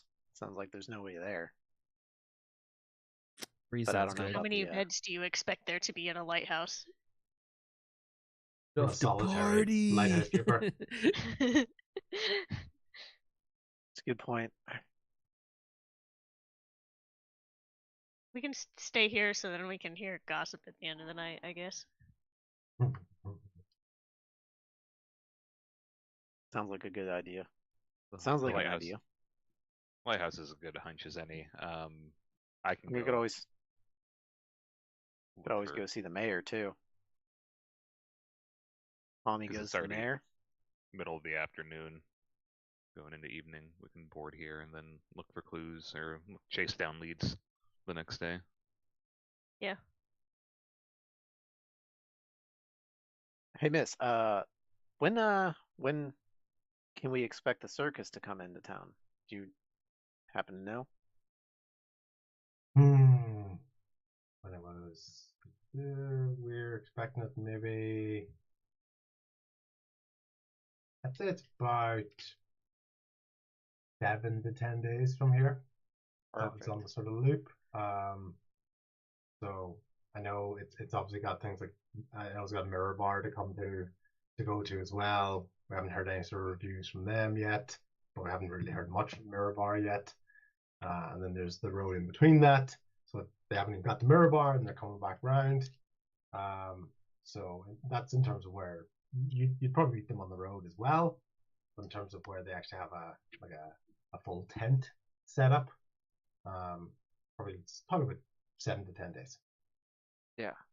All right. Have you you haven't happened to run into a gentleman by the name of Veltron? Velcron? No, Tommy, wh- it's pretty distinctive name. But no, just in terms of like were they fellow sailors? No, you gentlemen and lady are one of the first we've seen in a while now. not that long, maybe a week or so in terms of new people, but naturally there's people traveling through. But no one by that name. All right. All right. I turn back to the table and enjoy my brewski, my Mhm. ale. Yep. The lighthouse sounds like more of a lead than the gossip of angry villagers at a mare at the moment. Mhm. Yep. We can spend at least a full day at the lighthouse tomorrow. Always try to investigate the fog too. Sounds like How do it's you evil. investigate fog? It's a good question. We investigate the light. Probably should investigate the lighthouse. Perception check. How foggy It's is fog. Feels Yeah, like- it's fog. Feels like certain fog. It's definitely fog. Yeah. There's Okay. a 90% So, chance it's foggy right now. so probably the quick question as the DM: is there anything you're looking to do this evening or at this time, or is it a case of rest up and see what you do in the morning? As I said, by this stage, by the time you got through the paperwork and everything with Derek, it was probably closer to maybe 4. By the time, even though you got into the area, you did all the paperwork, really slow. 4 o'clock when you entered the bar, probably getting closer to sort of 5 o'clock by the time you had your interactions and conversations and spoke with the locals back and forth on all their different theories. You're probably looking at sort of 5 o'clock or so. The other shops along the street, some of the candles in their windows are starting to go out. You can hear a shutter or a board of sorts going up in front of the sea shack of Hookers and Blow. Missed it. And so those sort of things. He's still there, he's not, but he's basically shutting up shop. You can hear that rustling about. So it's up to yourself if there's anything you want to do, sort of, let's call it last minute of what would be a business day, or if there's places you want to go and see on just the calendar day. Just ask the bartender if there's a place that we can get more food supplies. Mm-hmm. Yeah. So we can serve food here as well, and we can prepare ration portions as well. Okay. We can kind of have that as part of your stay. We can kind of prepare that if you'd like that option, just for sets of rations to be provided each day for travels. It's our way of saying thank you for coming in and coming back each night. To be able to do that.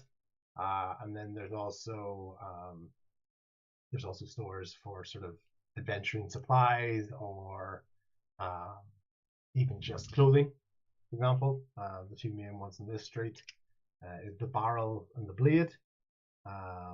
That's Rogar's shop, and then Mistress Velu. She's the sort of textiles and social club. Or curio. How much is this going to cost us to stay here, by the way? We're not the fanciest place in the world. We're looking maybe like for the 6 of you, with the rations, 2 gold per night. Okay. The beer is at the price because we gotta import things, and as you can imagine, it's more expensive to get things in now. But you got those tariffs too. Yeah, the building's the building, and everyone's kind of taking a little bit of my town first approach. But yeah, it's not the fanciest place in the world. It's not the fanciest rations in the world. And even to be straight with you, we know what the business is. That you're here, you're staying here, you're drinking in the bar. Plus it's nice to change it up a little bit from the regulars that are here. So if we can happen just to we can just work it on like a 2 gold per night, and basically there's 2 rooms of 3 that I think will work well. If we happen to clear this fog, well, that's just me. That's just me. Yeah. That's just me saying that because obviously you've got obviously Rusty's there. Tobin's there. Tobin has walked behind the bar, and Tilda's given him a little slap in the head. And he's gone back around. So with 6 of you that are there, technically our rooms come in 4s, but I just assumed you'd want to do a 3 and a 3, but you might want to do a 4 and a 2, or whatever combination. That's up to you guys. Sounds like a plan. I mean, at least to me, that didn't sound too expensive. I don't know if anybody else felt like haggling with her. Oh, I don't know. Seems fine to me. Sure, we can make a couple coin on the way while we're here. Toss a Become coin lighthouse to your operators. captain. Toss a coin. Bo can start busking.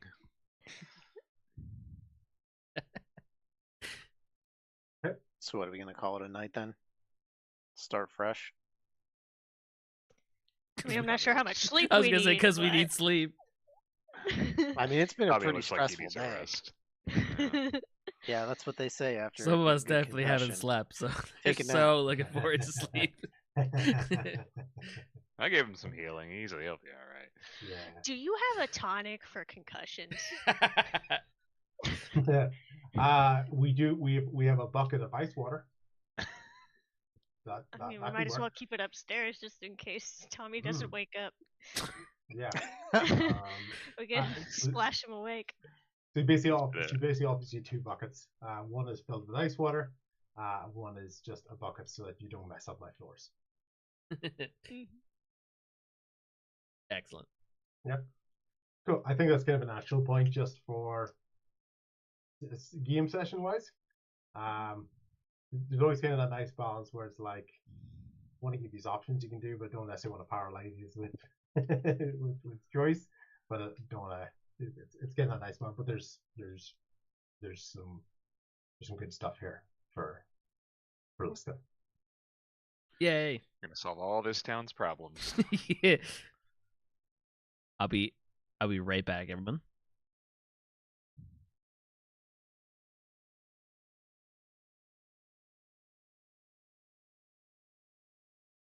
Alrighty, gang. That is it for another day of D&D.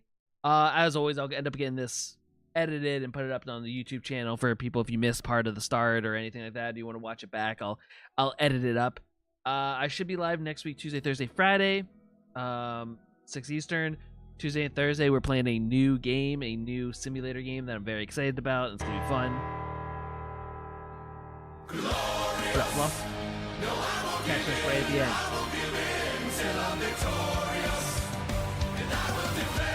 But yeah, so I will be back next week on Tuesday, Thursday, and Friday. And yeah, thank you everyone for hanging out that did and lurked and watched. But I'm out. Have yourselves a good weekend. Bye-bye.